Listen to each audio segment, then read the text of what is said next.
మే 28, 2023 వరకు 12 నెలలు 365 రోజుల పాటు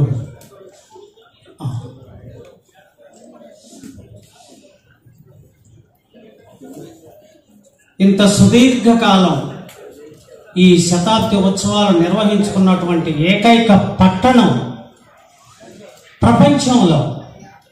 ప్రపంచంలో తెనాలి ఒక్కటే జరుపుకున్నాం.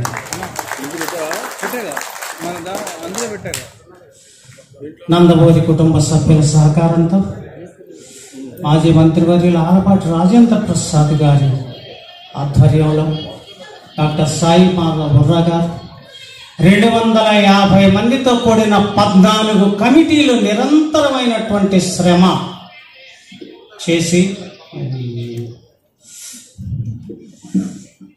ముఖ్యంగా 4 విభాగాలుగా సంవత్సరం అంతా ఈ కార్యక్రమం నిర్వహణ చేసుకున్నాం. మనందరికీ తెలుసు.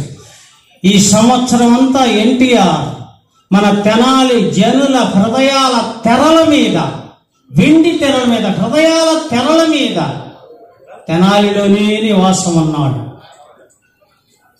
మిగిలిన సమయం అప్పుడంతా కూడా ఆయనకి నిర్దేశించినటువంటి ప్రదేశంలో ఉండి రోజు రావటం, మనల్ని ఆశీర్వదించటం చేస్తూ సంవత్సరం పాటు దిగ్విజయంగా నిర్వహణ చేశారు. ఇప్పుడు ఆ కార్యక్రమం యొక్క ముగింపు మనం చేసుకోలేకపోయాం. కారణాంతరాల వల్ల గ్రాండ్ ఫినాలే చేసుకోలేకపోయాం. ముఖ్యంగా ఇప్పుడు ఆ గ్రాండ్ ఫినాలే ఎలా చేసుకుందాము అనేటటువంటి విషయాలను ప్రస్తావించుకునేటందుకు 600 పేజీలతో కూడినటువంటి ఒక పుస్తకం ఒకటి అచ్చు అవుతూ ఉన్నది. 600 పేజీలు A4 సైజులో ఆ పుస్తకం ఆవిష్కరణకు ఎవరెవరిని పిలుద్దాం మొదలైనటువంటి విషయాలతోటి ఇప్పుడు ఈ సభ ఒక అవగాహన మన తెనాలి వారికి కలిగించాలని రాజా గారు ఏర్పాటు చేసినటువంటి సభ ఇది. దీనికి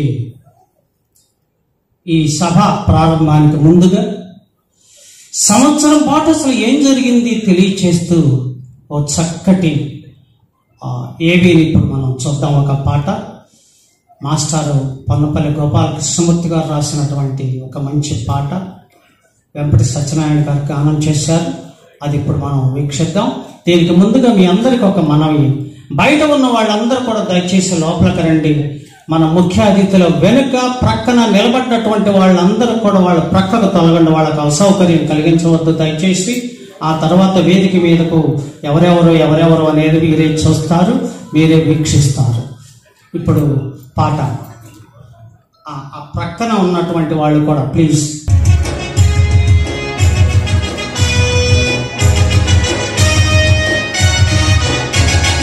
విశ్వవిఖ్యాతుడైన నట సార్వభౌముని,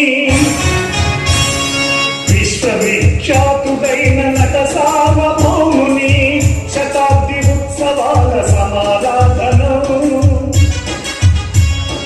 విశ్వవిఖ్యాతుడైన నట సార్వభౌముని శత జయంతి ఉత్సవాల సమారాధనం. కలల కానాచి అయిన తెనాలి వేదికపై, కలల కానాచి అయిన తెనాలి వేదికపై నందమూరి అందగాది చిత్రనందనం, చలన చిత్రవందనం. విశ్వవిఖ్యాతుడైన నట సార్వభౌముని శతాబ్ది ఉత్సవాల సమారాధనం. శత జయంతి ఉత్సవాల సమారాధనం.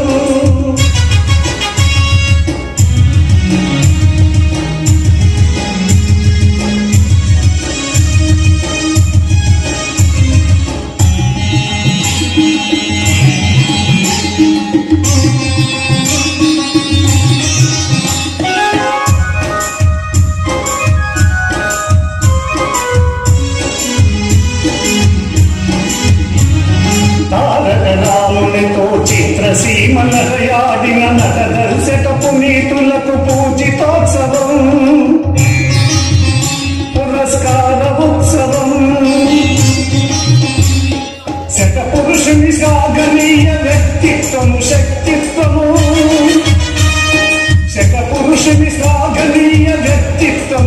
వ్యక్తిత్వము సమీకరణ సదస్సులతో న్యాసకోత్సవం ఉపన్యాసకోత్సవం విశ్వవిఖ్యాతుడైన నట సార్వభౌముని శతాబ్ది ఉత్సవాల సమారాధనం శత జయంతి ఉత్సవాల సమారాధనం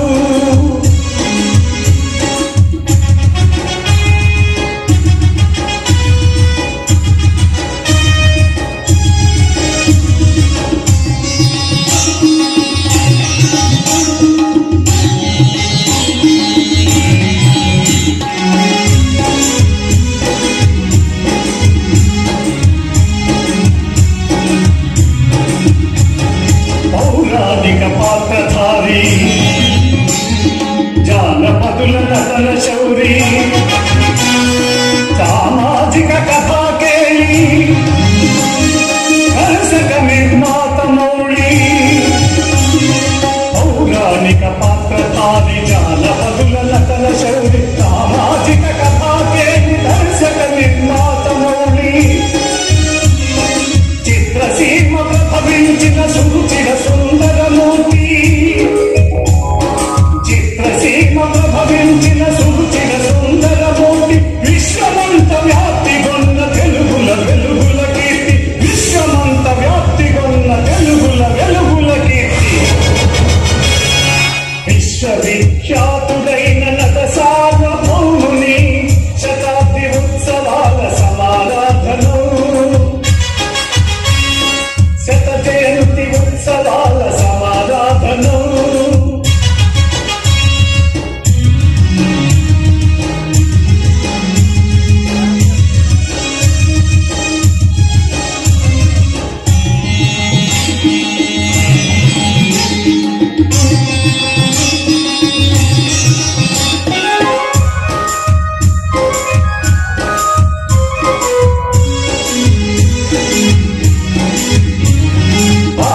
ఆత్మాభిమానధనుడు అభిమానుల బలధనుడు ఆంధ్రులకారాధనుడు అభినయోజ్వల ప్రభుడు ఆత్మాభిమానధనుడు అభిమానుల బలధనుడు ఆంధ్రులకారాధనుడు అభినయోజ్వల ప్రభుడు తెలుగు జాతి తెలుగు భాష తెలుగు దేశ యశస్కరుడు తెలుగు జాతి తెలుగు భాష తెలుగు దేశ యశస్కరుడు రాజకీయ దురంధరుడు రాజిత కారణ జన్ముడు రాజకీయ దురంధరుడు రాజిత కారణ జన్ముడు విశ్వవిఖ్యాతుడైన నట సార్వభౌముని శతాబ్ది ఉత్సవాల సమారాధనం విశ్వవిఖ్యాతుడైన నట సార్వభౌముని శత జయంతి ఉత్సవాల సమారాధనం కళల కానాచి అయిన తెనాలి వేదికపై కళల కానాచి అయిన తెనాలి వేదికపై నందమూరి అందగాడి చిత్రనందనం చలన చిత్రవందనం విశ్వవిఖ్యాతుడైన నట సార్వభౌముని శత జయంతి ఉత్సవాల సమారాధనం సమారాధనం సమారాధనం.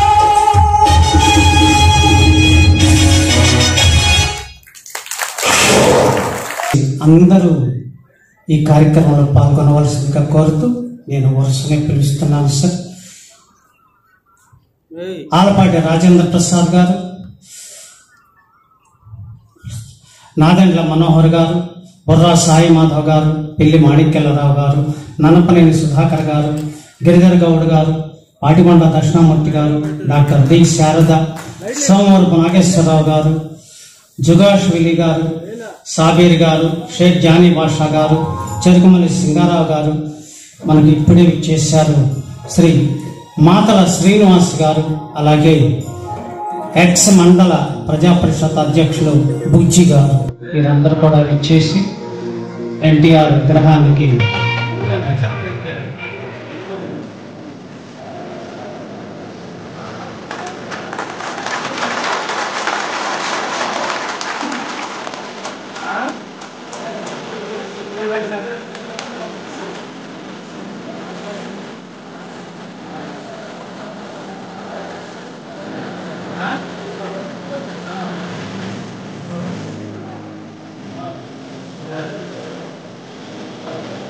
గంట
వేదిక మీద ఉంటారు. ఆ తర్వాత ఆవిష్కరణలు ఉన్నాయి. అవన్నీ కూడా కన్నుల పండుగగా మనం తిలగద్దాం. ఇప్పుడు అధ్యక్ష ఉపన్యాసం చేయవలసిందిగా మాజీ మంత్రివర్యులు శ్రీ ఆలపాటి రాజేంద్ర ప్రసాద్ గారిని అందరి కరతాళ ధ్వనుల మధ్య ఆహ్వానిస్తున్నాను.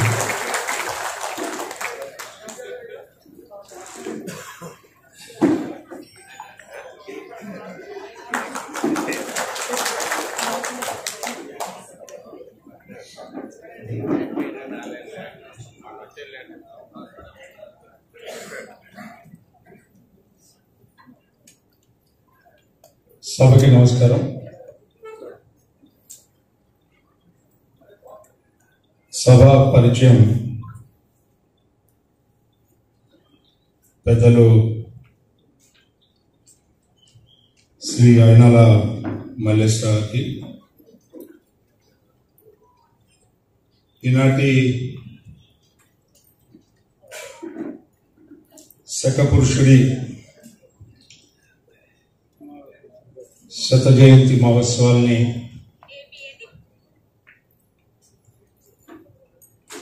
సంవత్సరం పొడుగుతో అత్యంత సమర్థవంతంగా కార్యక్రమాల్ని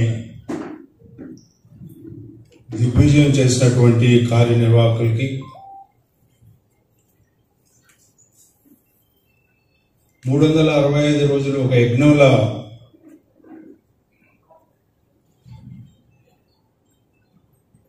ఆ యజ్ఞంలో భాగస్వాములైనటువంటి అనేక మంది అతిరథ మహారథులు, అభిమానులు, రామనామ స్మరణం ఆ 365 రోజులు చేసినటువంటి ప్రతి ఒక్కరికి కూడా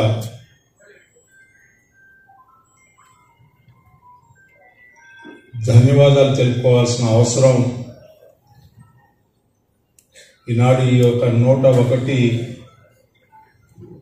శకపురుషుడి జయంతి వేడుకల్లో చెప్పాల్సిన బాధ్యతగా నేను భావించానని ఈ సందర్భంగా మీకు తెలియజేసుకుంటూ, ఈ కార్యక్రమానికి పెద్దలు మాజీ శాసనసభాధిపతి, ఈ ఎన్నికల్లో మనందరి నాయకుడిగా అతి కొద్ది రోజుల్లో మరొకసారి ఈ ప్రాంతానికి శాసనసభ్యుడిగా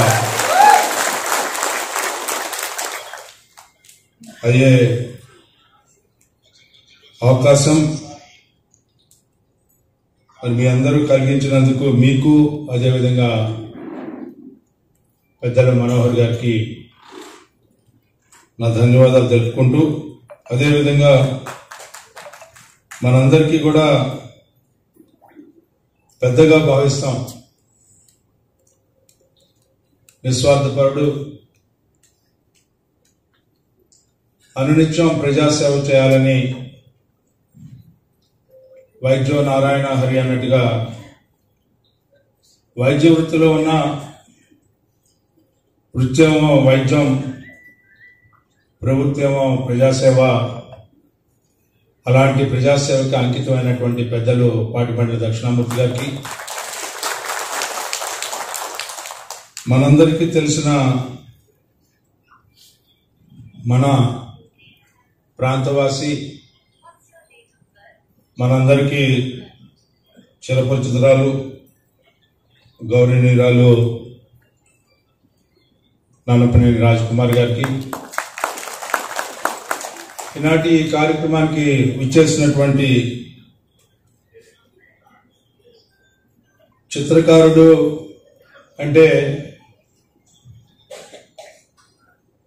చిత్రకారుడిగా పరిచయం చేయటం నాకైతే ఇష్టం లేదు.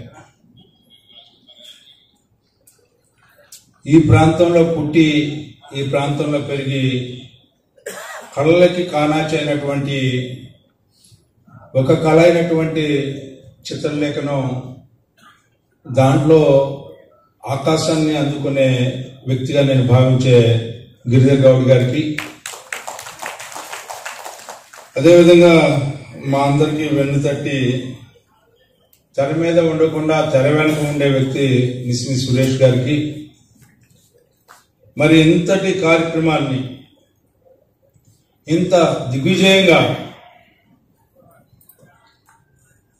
యావత్తు తెలుగు జాతి ప్రశంసలు పొందే అంత విధంగా తీర్చిదిద్దినటువంటి ఈ కార్యక్రమ దర్శకుడు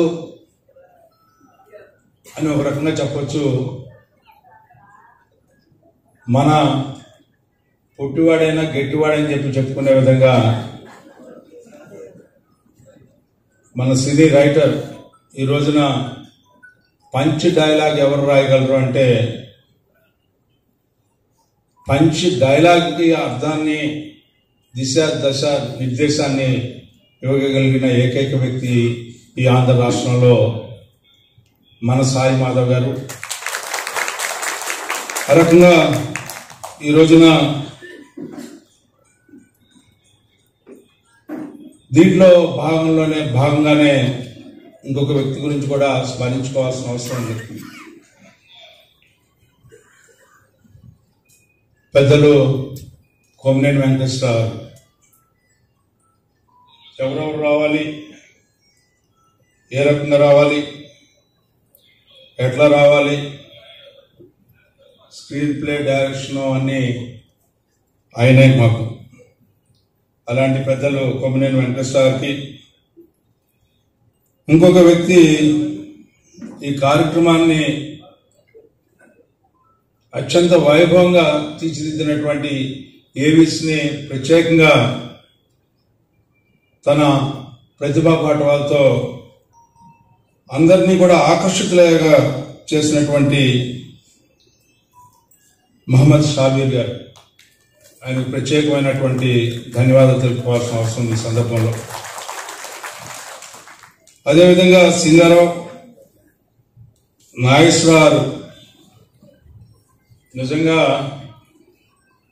కార్యక్రమం నడిపింది ఆయన, ప్రశంసలు వచ్చింది మాకు. అప్పుడప్పుడు తిట్లు కూడా ఆయనే తింటా ఉంటాడు. మరి ఆ రకంగా ఓర్పు నేర్పుతో ఆఖరి నిమిషం వరకు కూడా తనదైన శైలిలో ఈ కార్యక్రమాన్ని ఘనంగా నిర్వహించినటువంటి పెద్దలు, వారికి కూడా ఈ సందర్భంగా మనం తలుచుకోవాల్సినటువంటి అవసరం. అదేవిధంగా జుగాశ్విని గారి గురించి కూడా అంతే పాత్ర. మరి వీరికి అదేవిధంగా తల్లి భవానీ, నిత్యం ఒక కళాకారుడికి సన్మానం, నిత్యం ఒక సినిమాని ప్రేక్షకులకు చూపించడం, ఎంత కష్టమైన నష్టమైన బాధ్యత కూడినటువంటి కర్తవ్యంగా భావించి ఆ కార్యక్రమాలని పూర్తి చేసినటువంటి ఆ తల్లికి, మరి అదేవిధంగా నేను సైతం అన్నట్టుగా మా సింగారావు ప్రతి కార్యక్రమంలో కూడా తను లేని కార్యక్రమం అంటూ లేకుండా తనదైన శైలిలో ఈ కార్యక్రమాన్ని చాలా గొప్పగా నిర్వర్తించి మరి అన్నిటికంటే మా పార్టీ హౌస్ కోటి నేను డబ్బులు ఇచ్చినా అయిపోయినా ముందర కార్యక్రమాన్ని నడిపి తర్వాత బిల్లు పెట్టే మా కోటికి కూడా ప్రత్యేకమైన ధన్యవాదాలు తెలుపుకోవాల్సిన అవసరం ఉంది. మరి ఈ కార్యక్రమానికి పెద్దలు నా చిన్ననాటి స్నేహితుడు డాక్టర్ ఎంఎస్ఎస్ కోటేశ్వరరావు ఆ రోజుల్లో స్వయంగా వాళ్ళ అబ్బాయి అనుకునేవాళ్ళు. పెదనాన్నగారి అబ్బాయి అయినా కూడా డాక్టర్ మాధవ్ శ్రీనివాస్ అంటే ఎంఎస్ఎస్ గారి అబ్బాయి అనుకునేవాళ్ళు. ఆ రకంగా మా అందరికంటే రాజకీయాల్లో ముందున్నాడు.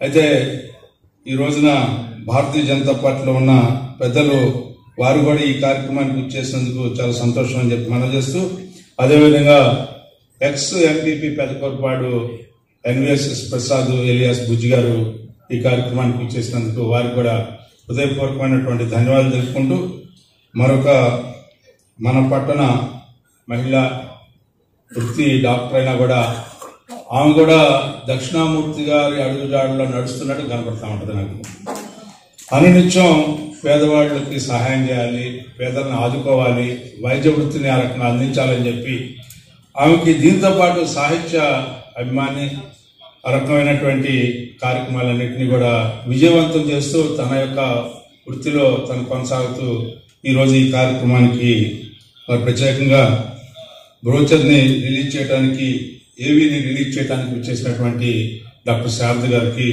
ప్రత్యేకమైన ధన్యవాదాలు తెలుపుకుంటూ, మరి ఈరోజు 101 జన్మదినం జయంతి వేడుకలను మనం జరుపుకుంటా ఉన్నాం. ఈరోజు ప్రత్యేకంగా ఎందుకు ఈ కార్యక్రమాన్ని పెట్టమన్నా అంటే మిమ్మల్ని అందరినీ చూడటానికి. మీతో ఎన్టీఆర్ గారి సమక్షంలో మీ అందరితో ఇది ఒక సువర్ణ అవకాశంగా తీసుకోవటానికి. ఒక రకంగా చెప్పాలంటే ఎన్టీఆర్ పెట్టిన భిక్ష.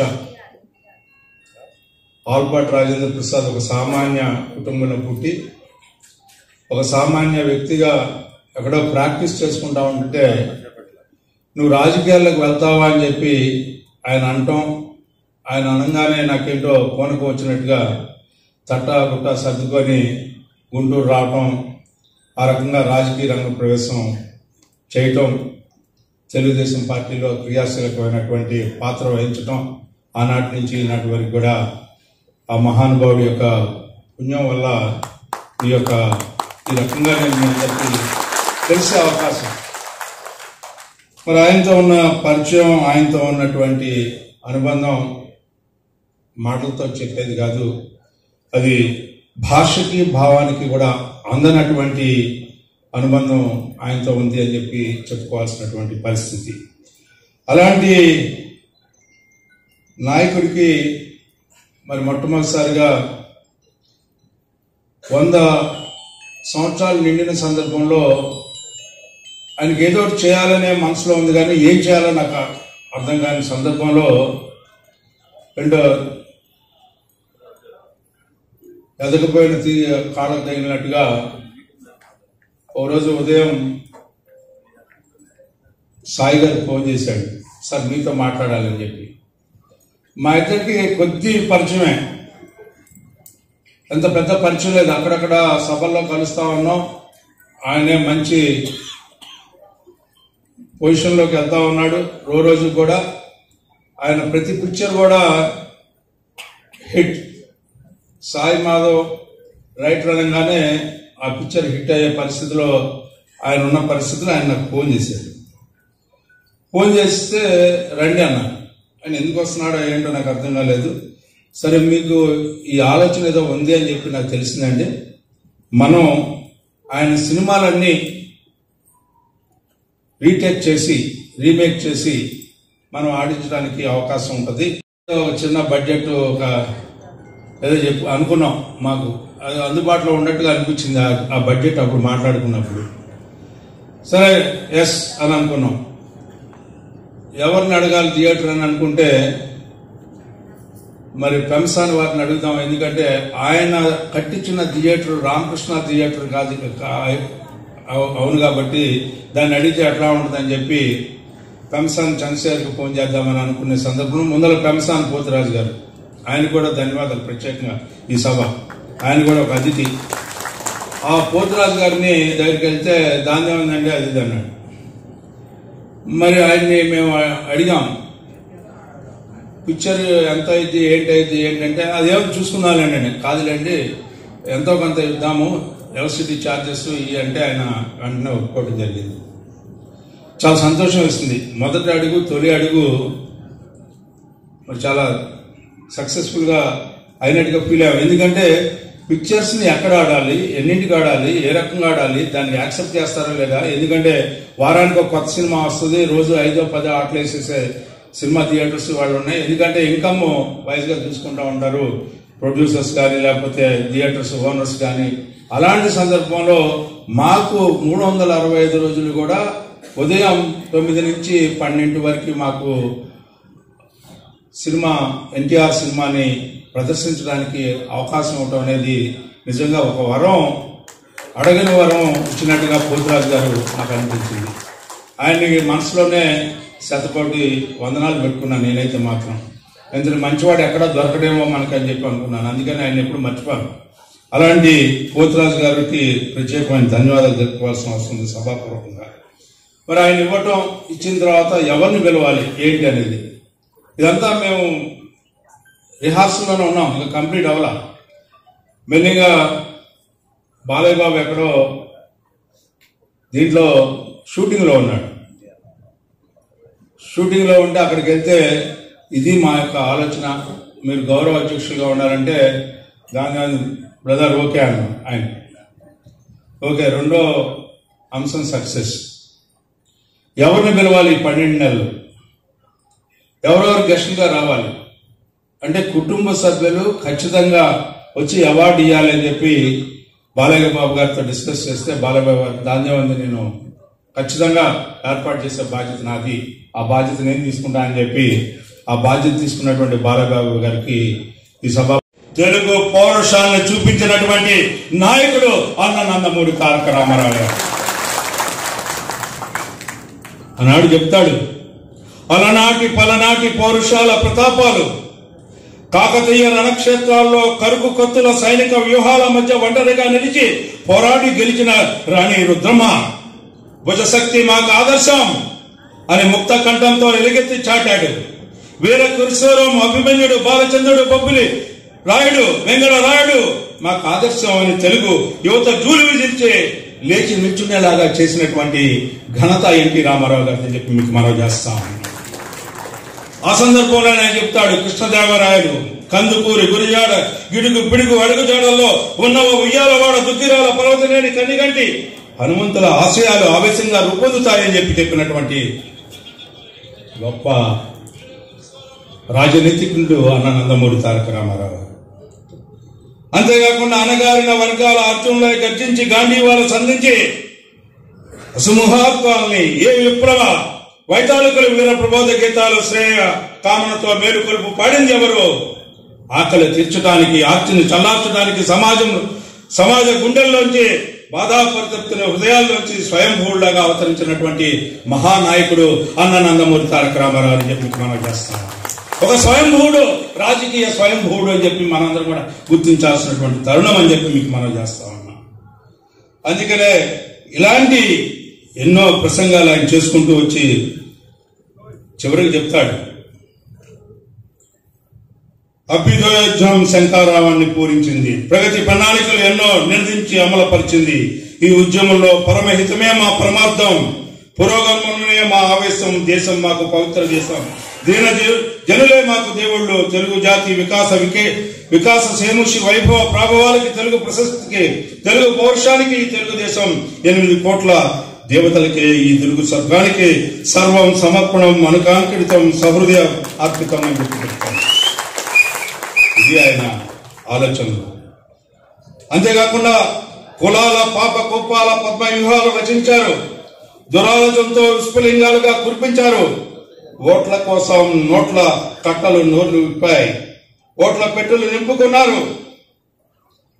ఆ రోజున్న పరిస్థితిని ఆ రోజు నుంచి ఈ రోజు వరకు కూడా అదే కొనసాగుతుంది అనేది మనం గుర్తుపెట్టుకోవాల్సిన అవసరం.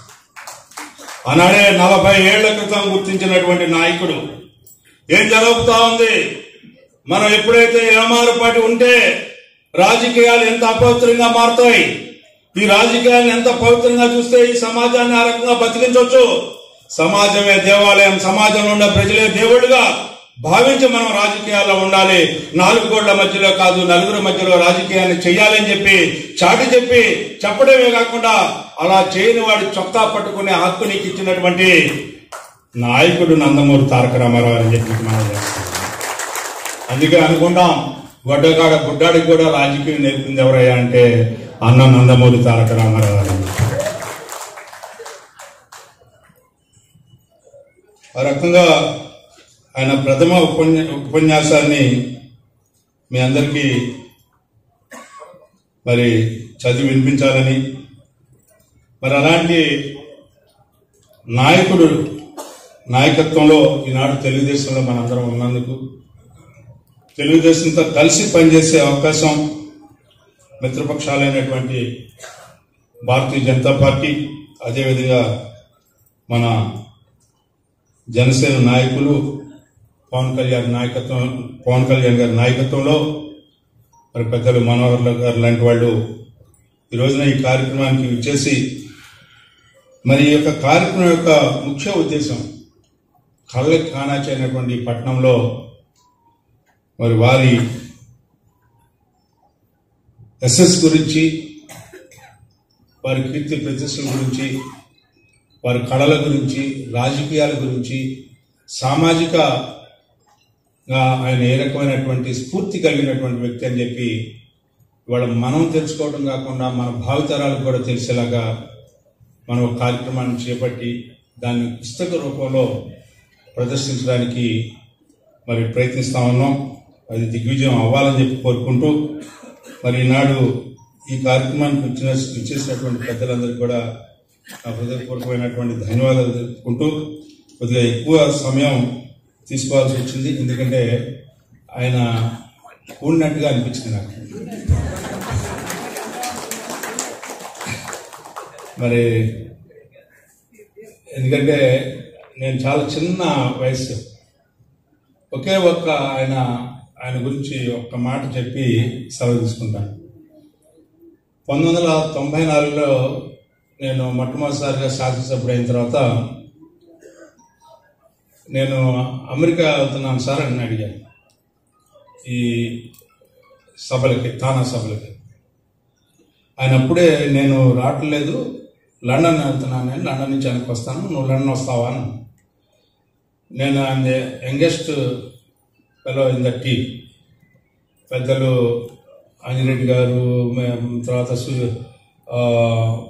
ఇంకా కృష్ణరాజు గారు, ఏఆర్ఎం రామారావు గారు, ఇట్లాంటి పెద్దలందరూ కూడా చాలామంది ఇండస్ట్రియలిస్టులు వచ్చారు. అందరూ రోజు పొద్దున్నే లేవగానే చక్కగా అందరూ ఆయనతో పాటు సూట్లు వేసుకొని అంతా ఉండేవాడు. మా డాక్టర్ శివప్రసాద్ గారు కూడా ఉన్నారు నాతో పాటు. ఆయన కూడా సూట్ వేసుకొని వాళ్ళతో వెళ్ళిపోతాను. నేను ఒక్కడిని వెళ్ళేవాడిని. ఫస్ట్ డే చూసినట్టున్నాడు, ఆయన గమనించినట్టున్నాడు. సెకండ్ డే కూడా నేను రాలేదు, చూసి ఉద్యోగంగానే రాజుగారు అని చీఫ్ సెక్రటరీ, ఆయనకి రేపు పొద్దున వారిని కూడా రమ్మనండి అన్నారు. వారంటే ఆయనకి ఏమర్థమైంది, వారిని కూడా రమ్మన్నారు. మన వయసే 37. ఆయన వయసుతో పనే ఉంది. ఆయనకున్న కీర్తి ప్రతిష్టలు, ఆయనకున్న ఇది గౌరవం. మరి ఆయన అట్లా చూస్తూ ఉంటే వారే యంగ్ అండ్ ఎనర్జెటిక్ వేమూరు శాసనసభ్యులు ఆలపాటి వారని అంటే ఆయన నన్ను ఎత్తుకుంటూ వచ్చాడు. వస్తే సార్ మిమ్మల్ని కూడా రమ్మన్నారు సార్. మరుసటి రోజు ఆయనతో పాటు వెళ్ళాను. వెళ్ళి వచ్చేటప్పుడు నేను ఆయన సూట్ నెంబర్ 1లో ఉండేవాళ్ళు, మేము సూట్ నెంబర్ 2లో ఉండేవాళ్ళం, సెయింట్ జేమ్స్ హోటల్ లండన్. వెళ్తుంటే బ్రదర్ మీరు సూట్లో బాగుంటారు అన్నాడు. మనమే ఈ డ్రెస్లో ఉన్నాం, మనం సూట్లో బాగుంటారంటే మనకేం అర్థం కాదు. పిచ్చి నవ్వు నవ్వి అర్థం కాకపోయినా నవ్వాలి కదా అని చెప్పి నవ్వి వెళ్ళిపోయారు రూమ్కి. వెళ్ళిపోయి కూర్చున్నాను. శివప్రసాద్ గారు టై తీస్తూ ఉన్నాడు. అంటే తక్కువని నాకు నన్ను కూడా సూట్ వేసి రమ్మన్నట్టున్నాడు అనుకొని అప్పటికి 9:30 అయింది. ఆల్మోస్ట్ ఎక్కడ ఉంటాయో ఏంటో తెలియదు. గవ్వ కిందకి వచ్చి రోడ్లన్నీ మేము లాయడ్ స్ట్రీట్లో ఉన్నాం. ఆ స్ట్రీట్ అంతా తిరుగుతూ ఉంటే ఒక కిలోమీటర్ నడిచేటప్పటికి ఒక షాప్ కనపడింది, కొనుక్కున్నాను, వచ్చాను పొద్దున్నే. అంటే ఎందుకు చెప్తున్నానంటే ఆయన స్థాయికి బ్రదర్ మీరు కూడా సూట్ కొనుక్కోండి, లేకపోతే రేపు సూట్లో రండి అని చెప్పచ్చు. కానీ కొనుక్కోమని చెప్పలా. మనల్ని ఏం చెప్పాడు, మీరు సూట్లో బాగుంటారు బ్రదర్ అని చెప్పాడు. మనకేం సూట్లు లేదు, బూట్లు లేదు, మనం మామూలుగా ఉన్నాం. అంటే ఒక మనిషిని ఎలా గౌరవించాలి అనేది ఆయన దగ్గర నేర్చుకోవాలి అని చెప్తాం. మనం కాస్త అట్లా చెప్పు వేసుకుంటాం లేదో ఎదుటివాడిని చాలా చిన్నతనంగా చూస్తూ ఉంటాం. ఓకే ఎవరన్నా మంచి చెప్పబోతుంటే ఐ డోంట్ కేర్. కానీ ఆయన అలాంటి గొప్ప వ్యక్తి యొక్క నాయకత్వంలో మేమందరం పెరగటం అనేది పూర్వజన్మ స్ఫూర్తం అనుకుంటున్నాను నేనైతే. అది అందుకనే భాషలో భావంలో వ్యక్తీకరించలేనటువంటి అనుబంధం ఆయనతో నాకైతే. అలాంటి వ్యక్తికి ఈ రకంగా సేవ చేసుకునే అవకాశం కల్పించిన ఈ కార్యనిర్వాహకులకి, మరి ముఖ్యంగా సాయి గారికి, అలాగే కొమ్మనేని వెంకటేశ్వరకి, ఎవరైతే ఇందులో పాత్రదారులు సూత్రధారులుగా ఉన్నారో వారందరికీ కూడా నా జీవితం మీకు రుణపడి ఉంటుంది అని చెప్పి ఈ సందర్భంగా మీకు మనవి చేసుకుంటూ, ముఖ్యంగా ఈ 365 రోజులు ఆదరించిన ప్రేక్షక మహాశయులు కూడా పేరు పేరున నా హృదయపూర్వకమైన ధన్యవాదాలు తెలుపుకుంటూ సెలవు తీసుకుంటున్నట్లు లేదు, ఓ ఏకపాత్రాభినయం చూసినట్లున్నది. ఎన్టీఆర్ని ఆవాహన చేసుకొని మనసులోకి దించుకొని ప్రతి అక్షరం ప్రతి వాక్యం ఆయనకి అన్వయం చేస్తూ మధ్య ఫేషియల్ ఎక్స్ప్రెషన్స్ అభినయం కూడా చేస్తూ, ఎందుకంటే ఆయన శ్రీకృష్ణదేవరాయల వేషం వేసి ఆ కళాకారులందరికీ అభినవ శ్రీకృష్ణదేవరాయలుగా మా మనసుల్లో ఉండిపోయాడు ఆయన. 2014 నుండి 2019 వరకు కళల కాణాచి అయినటువంటి తెనాలికి నిజంగా 36 పంటలు పండిన ఈ కళల్లో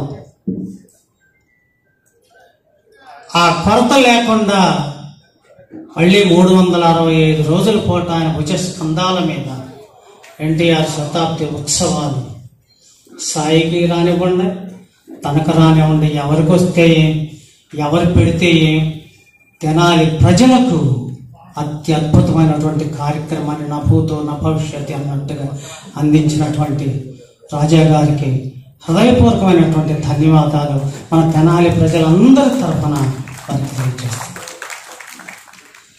తదుపరి ప్రారంభోపన్యాసం చేయవలసిందిగా ఆయన ఏమో పంచ్ డైలాగులు అని అన్నారు రాజా గారు, పొట్టివాడైనా గట్టివాడు అన్నాడు. కానీ మేము ఆయన్ని మాటల మాంత్రికుడు అని పిలుచుకుంటున్నాం. మాటల మాంత్రికుడు, మన తెనాలి ముద్దుబిడ్డ, కళల కాణాచి బిడ్డ. రాజా గారితో మేము మాట్లాడలేని విషయాలన్నీ 365 రోజులు ఈయన్ని వెంట పెట్టుకొని ఈయన్ని ముందుంచి మాట్లాడుకునేవాళ్ళు చనువుగా. డాక్టర్ సాయి మాధవరావు గారిని వచ్చేసి ప్రారంభోపన్యాసం చేయవలసిందిగా ఆయన హృదయపూర్వకంగా మీ అందరి కర్తాళతల మధ్య ఆహ్వానిస్తున్నాను. కంచర్ల ఏడుకొండల గారు ఇచ్చేసి సాయి గారికి పుష్పగుచ్చంతో స్వాగతిస్తారు.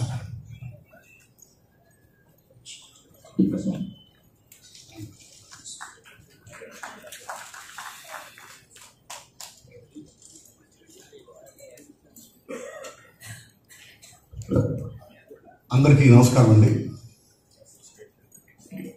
ముందుగా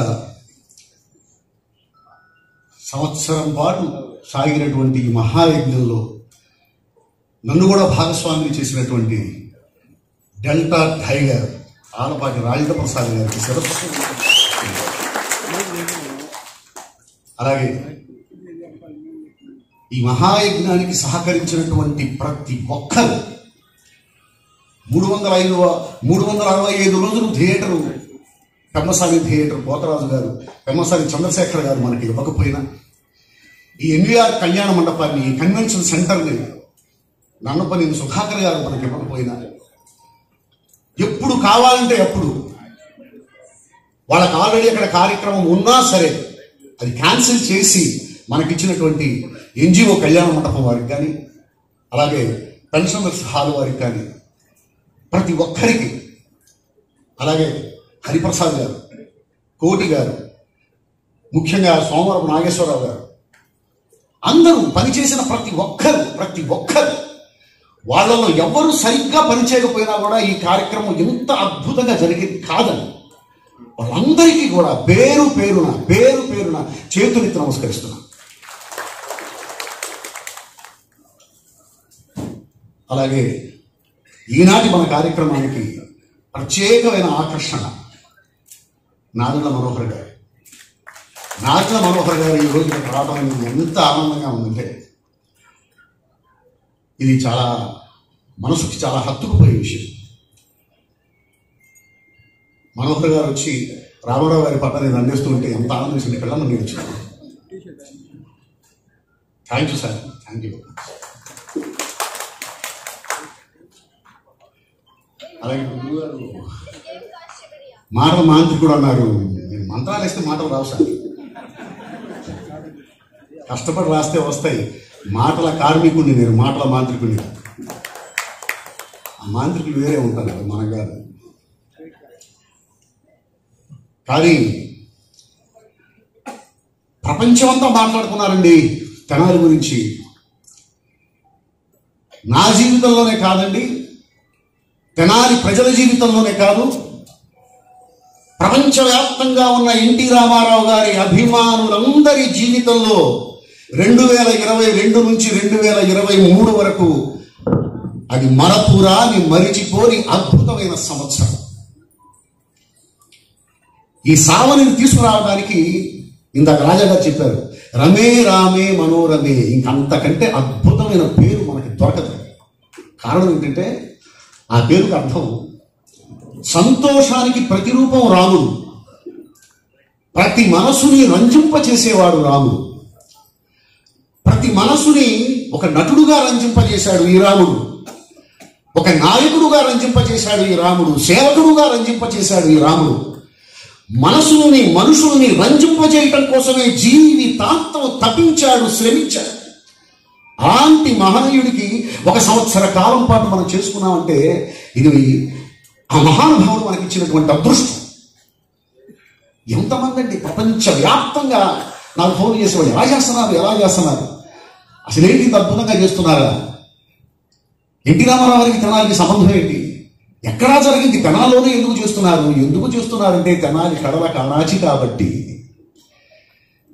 తెనాలి వాళ్ళకి ఆసక్తి ఉంది, చెయ్యాలనే తపన ఉంది. ఒక వారం చేసి వారం అయిపోయింది, ఏం చేస్తున్నామో, సంవత్సరం పాటు ఎక్కడ మనం అమ్మా అని ఒక్కళ్ళు కూడా అనుకోలేదండి. 365 రోజులు, వారానికి 5 సినిమాలు, ప్రతి శనివారం, ప్రతి ఆదివారం పెన్షనర్స్ హాల్లో సదస్సులు, ఒకరోజు ఎన్టీ రామారావు గారి సినిమాల మీద సదస్సులు, ఒకరోజు ఎన్టీ రామారావు గారి వ్యక్తిత్వం మీద సదస్సులు. అలాగే ప్రతి నెల చివరి శనివారం ఎన్టీఆర్ రంగస్థల పురస్కారం. 2 తెలుగు రాష్ట్రాల్లో ఉన్నటువంటి రంగస్థలానికి సంబంధించిన మహానుభావుల్ని తీసుకొచ్చి ఎన్టీఆర్ రంగస్థల పురస్కారంతో పాటు 10,000 రూపాయల నగదు బహుమతి కూడా రాజా గారు అందించారు. అలాగే ప్రతి నెల చివరి ఆదివారం ఎన్టీఆర్ చలనచిత్ర పురస్కారం. ఎన్టీ రామారావు గారితో పనిచేసినటువంటి లెజెండరీ పర్సనాలిటీస్ అందరినీ కూడా నెలకొకరిని, ఒక్కొక్కప్పుడు నెలకి 2 కూడా వచ్చారండి, తీసుకొచ్చి వాళ్ళకి ఎన్టీఆర్ చలనచిత్ర పురస్కారం ఎన్టీ రామారావు గారి కుటుంబ సభ్యుల చేతుల మీదుగా ఇవ్వడం. దీనికి గౌరవాధ్యక్షులుగా బాలకృష్ణ గారు లేకపోయినా, అధ్యక్షులు రాజా గారు కాకపోయినా, దీనికి పనిచేసిన కార్యకర్తలు మీరు కాకపోయినా ఈ కార్యక్రమం అద్భుతంగా జరిగేది కాదు. సంవత్సరం పాటు చేశారు అంటే అసలు ఎవరు చేస్తారు, ఎలా చేస్తారు అంటే రామారావు గారికి మాత్రమే మనం చేయగలిగాము. ఆయన దగ్గర ఉన్న సబ్జెక్టు. అలాగే 365 రోజులు స్థానిక కళాకారులకి థియేటర్లో సన్మానాలు ఎక్కడ జరగలేదండి, ఎక్కడ జరగలేదు. అది కేవలం రాజా గారి మంచి మనసు, పెద్ద మనసు. 365 రోజులు ప్రతిరోజు కళాకారులకి సన్మానం జరిగిన భూమి కేవలం ఈ ప్రపంచంలో తెరాలి పట్టడం మాత్రమే. అంతకు ముందు కానీ ఆ తర్వాత కానీ జరగదు, జరగలేదు, జరిగే అవకాశం కూడా లేదు. ఎందుకంటే ఆయన దగ్గర ఆ సబ్జెక్ట్ ఉందండి. రామారావు గారి దగ్గర రామారావు గురించి మాట్లాడమంటే ప్రతిరోజు ఏది రిపీట్ కాకుండా మనం మాట్లాడగలం. ఇంకొకళ్ళ గురించి అయితే రిపీట్ కాకుండా మాట్లాడలేము. మొన్న చెప్పింది ఇవాళ చెప్తాం, ఇవాళ చెప్పింది మళ్ళీ ఎల్లుండి చెప్తాం. కానీ ఎన్టీ రామారావు గురించి మాట్లాడేటప్పుడు రామారావు గారి గురించి 100% కొత్త విషయాలే వస్తూ ఉంటాయి. అయితే మరి ఇంత అద్భుతంగా జరిగినటువంటి కార్యక్రమానికి గ్రాండ్ ఫినాలే కూడా ఇంకా అద్భుతంగా ఉన్నది. ఆ గ్రాండ్ ఫినాలే అప్పుడు మనం అనుకుంది ఏంటంటే ఆ రోజున ఒక లెజెండరీ పర్సనాలిటీస్ దగ్గర దగ్గర ఆ స్థాయి ఉన్నటువంటి ఒక పర్సనాలిటీని తీసుకొచ్చి దగ్గర అన్నానండి. ఆ స్థాయి అని అనలేదు, ఎందుకంటే ఆ స్థాయి ఎవరికి రాదు. ఆ స్థాయి కోసం ప్రయత్నించే వాళ్ళు ఉంటారు, ఆ స్థాయి కోసం కృషి చేస్తున్న వాళ్ళు ఉంటారు. వాళ్ళని తీసుకొచ్చి NTR life achievement award, NTR centenary life achievement award ఇవ్వాలి. దానికి మహానుభావుని చంద్రబాబు నాయుడు గారు లాంటి గొప్ప గొప్ప వాళ్ళందరినీ ఆ రోజున పిలవాలి. ఈ సంవత్సరం పాటు 365 రోజులు జరిగినటువంటి కార్యక్రమానికి అదొక సింబాలిక్ కావాలి. అంత గొప్పగా ఆ కార్యక్రమం చేయాలని ఈ గ్యాప్ తీసుకున్నామండి. లేకపోతే ఎప్పుడో చేసేసేవాళ్ళం. అంత అద్భుతంగా చేయడం కోసం అని చెప్పి గ్యాప్ తీసుకున్నాం. దాంతోపాటు ఈ 365 రోజులు జరిగినటువంటి కార్యక్రమాలన్నీ కలిపి ఒక సావనీరు తీసుకుందాం. ఆ సావనీర్ని ఆ గ్రాండ్ ఫినాలేలో మనం ఆవిష్కరణ చేసుకుందాం అనే ఉద్దేశంతో ఈరోజు జరుగుతున్నటువంటి ఈ కార్యక్రమం మనం చేయబోయేటువంటి గ్రాండ్ ఫినాలేకి జస్ట్ టీజర్ మాత్రమే. ఇది teaser. Grand finale open ground లో ఉంటుంది, అత్యద్భుతంగా ఉంటుంది. ప్రపంచం మొత్తం మళ్ళీ ఆ రోజు తెనాలి వైపు చూసే విధంగా ఉంటుంది. ప్రపంచం మొత్తం. గ్రాండ్ ఫినాలే చెయ్యలేమో అనుకున్నారు, చేసి చూపిస్తాం. అద్భుతంగా చేసి చూపిస్తాం. ఇంకా చాలా మాట్లాడాలని ఉంది, కానీ ఇంకా భక్తులు ఉన్నారు, సమయాభావం కూడా ఉంది కాబట్టి సెలవు తీసుకుంటున్నానండి. Thank you very much. మళ్ళీ ఈ కార్యక్రమాన్ని సహకరించిన ప్రతి ఒక్కరికి పేరు పేరున ధన్యవాదాలు తెలియజేసుకుంటూ, ఈ జీవితంలో మీరు చేసిన సేవ కానీ సాయం కానీ మర్చిపోలేమని చెప్పి మనస్ఫూర్తిగా తెలియజేసుకుంటూ చేతులెత్తి నమస్కరిస్తున్నాను.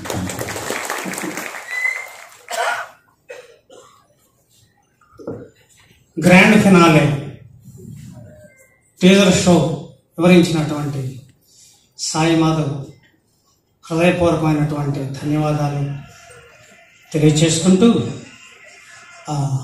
వక్తలు మాట్లాడవలసిన వాళ్ళు ఉన్నారు. ఇంకా ఒక 2-3 ఆవిష్కరణలు ఉన్నాయి. అందువల్ల తక్కువగానే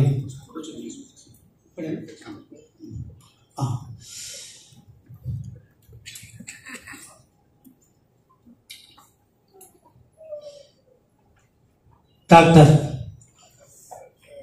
పాటిబండ్ల దక్షిణామూర్తి గారిచే బ్రోచర్ ఆవిష్కరణ. ఇప్పుడు ఈ కార్యక్రమం తర్వాత వక్తలు మళ్ళీ ప్రసంగాలు కొనసాగిస్తారు. వారు వేదిక మీదకి వస్తారు. టైటిల్ బ్రోచర్ 1 ఆవిష్కరణ ఇప్పుడు.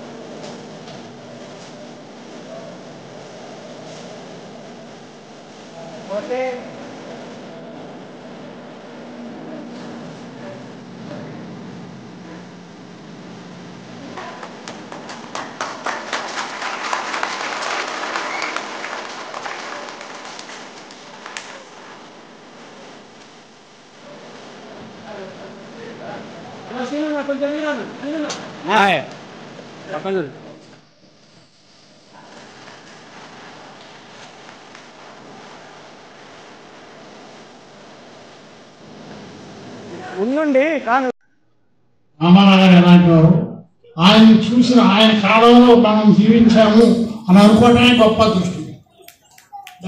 23లో జన్మించి 96లో పరమపదించారు, కాలవధర్మం చెందారు. 73 సంవత్సరాలు. సినిమా రంగంలో కూడా 300 పైన సినిమాలు. అప్పుడే క్రమశిక్షణ, కష్టపడి పనిచేయటం, ఉదార భావం, అందరి పట్ల గౌరవభావం. ఇందాక చెప్పారు రాజా గారు, తనకంటే చిన్నవాళ్ళు కూడా వారు అంటారు. వారు తన 73 ఏళ్ళు, 60 ఏళ్ళు, రాజేంద్ర ప్రసాద్ గారు 30 ఏళ్ళు. ఆయనే కాదు, అందరూ ఎమ్మెల్యేలు వారు అంటారు. నాకు బాగా తెలుసు. గౌరవించడం, కష్టపడి వేదిక మీద సెట్ మీద ప్రొడ్యూసర్ వచ్చాడు అనుకోండి, వేగం మెయ్యప్పన్ అట్లాంటి పెద్ద ప్రొడ్యూసర్స్ రాగానే లేచి నుంచుని నమస్తే చెప్పేవాడు. ఎందుకు? సినిమా పరిశ్రమ వాళ్ళే యజమానులు, వాళ్ళు డబ్బు పెట్టకపోతే సినిమా రాదు. అలాగే కూర్చుని షూటింగ్ మధ్యలో పక్కన కూర్చుని ఇతర నటుల గురించి, ఇతర నటీమణుల గురించి, వాళ్ళ గురించి వాళ్ళ గురించి వ్యర్థమైన ప్రసంగాలు చేసేవారు కొంతమంది. అప్పుడు వెంటనే బాబు మీరు మాట్లాడబాకండి అట్లా అని అనేవాడు. వాళ్ళు మానకపోతే తనే సెట్ బయటికి వెళ్ళి కూర్చునేవాడు. కాబట్టి కష్టపడి తత్వం, సమయపాలన, క్రమశిక్షణ, ఆదరభావం. 33 సంవత్సరాలు, 300 పైగా సినిమాలు. ప్రజలకి ఏదో చేద్దాం అని చెప్పి అవన్నీ రాజా గారు చెప్పారు. ఇంకా నేను చెప్పాల్సిన పని లేదు. మరి ఆ మంచి గుణాలే రాజకీయాల్లో కూడా చూపించాడు. కాబట్టి సినిమా నటుడుగా ఆయన ఎంత గొప్పవాడో, రాజకీయాల్లో కూడా అంత గొప్పవాడే. ఆయన కుమారులు కానీ కుమార్తెలు కానీ పరిపాలనా వ్యవహారంలో జోక్యం కలిగో కళానిచ్చేవాడు. సెక్రటేరియట్కి బాలకృష్ణ గారు కానీ హరికృష్ణ గారు కానీ ఎవరు వచ్చేవారు. ఎన్ని మీకు తెలిసినవి చెప్పాలి కాబట్టి 2 నిమిషాలు ఎక్కువ చెప్పండి. కాబట్టి ఇందాక చెప్పారు రాజా గారు, సమాజమే దేవాలయం, ప్రజలే నా దేవుళ్ళు. ఆ విధంగా నేషనల్ ఫ్రంట్ పెట్టి రాజకీయ ప్రతిపక్షాలు, అలాంటి కాంగ్రెస్ ఇతర ప్రతిపక్షాలను కూడగట్టి నేషనల్ ఫ్రంట్ పెట్టి విజయవాడలో ఇంకా అనేక చోట్ల కాంక్లేవ్స్, గొప్ప సమావేశాలను ఏర్పరిచి మరి వారిని వ్యక్తిగతంగా ఏమనేవారు కాదు కాంగ్రెస్ వారు, ప్రజల సేవ చేయాలని వచ్చారు. ఆయన మాత్రం ప్రత్యర్థులు నానా మాటలు చంద్రబాబు నాయుడు గారిని ఎట్లా అంటున్నారో అట్లా అనేవారు. ఆ రోజు మనబోటేళ్ళందరం బాధపడేవారు. ఆయన ఎప్పుడు పట్టించుకునేవాడు, ఎవరేమన్నా కూడా పట్టించుకునేవాడు. ఆ విధంగా గొప్ప రాజకీయవేత్తగా, గొప్ప నటుడుగా, అటువంటి గొప్ప మనిషిని ముఖ్యంగా 4-5 సార్లు నేను కలిశాను. డాక్టర్లన్నా, విద్యావంతులన్నా చాలా గౌరవం. వేరే గారికి వాళ్ళందరికీ సీట్ ఇచ్చి, కోడెల శివప్రసాద్ గారికి డాక్టర్స్ అంటే చాలా అభిమానం. మహిళా నాయకులు రాజ్కుమార్ గారికి ఇదంతా కూడా. సరే, ఇప్పుడు ఇంకో 2 నిమిషాలు చెప్తాను. మనోహర్ గారు రేపు కాబోయే ఎమ్మెల్యే, ఇంకో 1 వారం రోజులు. అది రాజా గారు చెప్పారు, నేను కూడా చెప్పాను. ఎందుకంటే మిత్రధర్మం వలన మన రాజా గారికి టికెట్ రాలేదు. అది ఆయన గొప్పతనం. ఆయన ముఖ్యమైన పార్టీ నాయకుడిగా ఆయనకి ఇచ్చారు. మరి ఆ రోజు నా జైల్లో మన నాయకుడు బాధపడుతుంటే మనం ఇంట్లో కూర్చొని విచారించామే కానీ ఒక్కళ్ళ ఎదురు మాట్లాడాలి. పవన్ కళ్యాణ్ వచ్చి ఆయన దీనస్థితి, ఎంతో గొప్ప నాయకుడు, కష్టపడుతున్నాడు ఆయన జైల్లో చూసి ఆవేదన చెంది బయటకు వచ్చి వెంటనే కూటమిని ప్రకటించాడు. పవన్ కళ్యాణ్ లాంటి మంచి సహాయకుడు, నా మిత్రుడు. అట్లాగే చంద్రబాబు నాయుడు గారు, అట్లాగే ఇతర గొప్ప నాయకుడు అచ్చెన్నాయుడు గారు, రఘురామకృష్ణరాజు గారు ఎన్ని కష్టాలు పడ్డారు. నా 70 సంవత్సరాల వార్తాపత్రికా జీవితంలో నేను ఇలాంటి ముఖ్యమంత్రిని చూడలేదు. రాజకీయాలు ఇప్పుడు మాట్లాడకూడదు. 15 మంది ముఖ్యమంత్రిని చూసి తనకున్న డబ్బంతా ప్రజలకు పంచిన ప్రకాశం పంతులు గారు చివరిలో ఏం డబ్బు లేకుండా చనిపోయారు.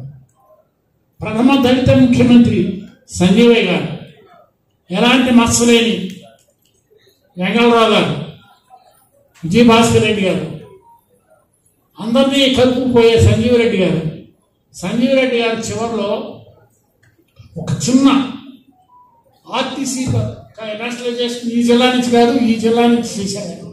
హైకోర్టు ఆక్షేపించాలని చెప్పి వెంటనే రిజైన్ చేశారు. అలాగే బ్రహ్మానంద రెడ్డి గారు కూడా అన్ని వర్గాలను కలుపుకుపోయేవారు. రామారావు గారు కులం మనకు లేదు. రామారావు గారు కానీ చంద్రబాబు నాయుడు గారు కానీ ఏ కులంలో గొప్పవాళ్ళు ఉన్నా మనం గౌరవిస్తాం, చెడ్డ వాళ్ళని ఖండిస్తాం. భయపడేందుకు? భయంతో గడిపాం 5 సంవత్సరాలు. వాళ్ళకి ప్రతిపక్ష హోదా కూడా రావటానికి అట్లా చేస్తేనే రామారావు గారు ఆ లోపంలో సంతోషిస్తారు. రామారావు గారు లాంటి గొప్ప మనిషిని ఆయన కాలంలో మనం జీవించడం మనం చూస్తాం. మరి విమర్శించకూడదు. ఆయన 2 తప్పులు చేశాడు. ఒకటి అనాథురాల్ని వివాహం చేసుకున్నాడు, రెండోదేమో ఆరోగ్యాన్ని పట్టించుకోలేదు. నాకెందుకు జబ్బు వస్తుంది, దృఢమైన శరీరం. అదే అఖిలేని నాగేశ్వరరావు తనకు ఒకసారి బైపాస్ చేయగానే అప్పటి నుంచి వైద్యులు సలహా తీసుకున్నాం. ఎందుకంటే నేను సినిమా రంగం మీద కొంత ఆసక్తి విమర్శించడం కాదు. ఇప్పటివరకు బతికేవాడు 90 ఏళ్ళు, కనీసం 100 సంవత్సరాలు బతికేవాడు. నాకెందుకు జబ్బు వస్తుంది, సోమనాథ్ గారు అదంతా ఎక్స్ప్లెయిన్ చేసినా కూడా ఏమండి మీ యాంజియో చేయించుకోండి అని బతిమాలి. ఆఖరికి అమెరికాలో డంటన్ కూలే గొప్ప సర్జన్, ఆ రోజుల్లో లేడు, ఆయన టెక్సాస్లో ఆపరేషన్ చేసి తర్వాత దిగిరాగానే ఇక్కడ ప్రభుత్వాన్ని దించేశారు. అట్లా ఎన్ని జరిగిన చరిత్రే నేను చెప్పాల్సిన పని లేదు.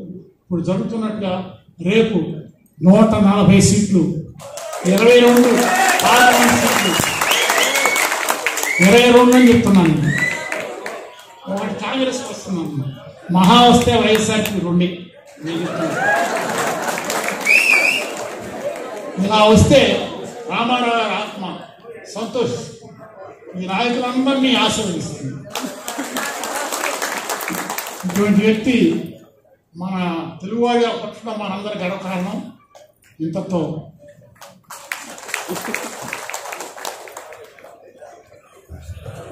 వెంటనే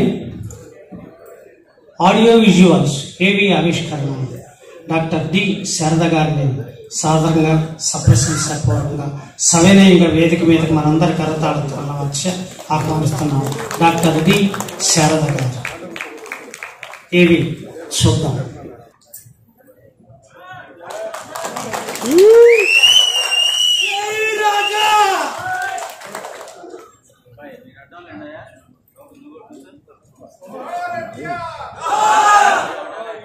సౌండ్ ఆడియో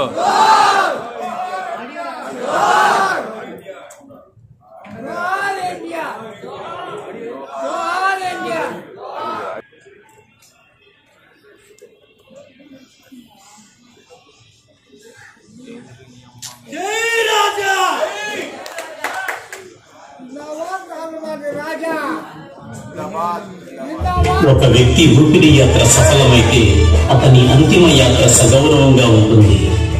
ఒక వ్యక్తి ఊపిరి యాత్ర విజయవంతమైతే ఆ అంతిమ యాత్ర విలాసంగా సాగుతుంది.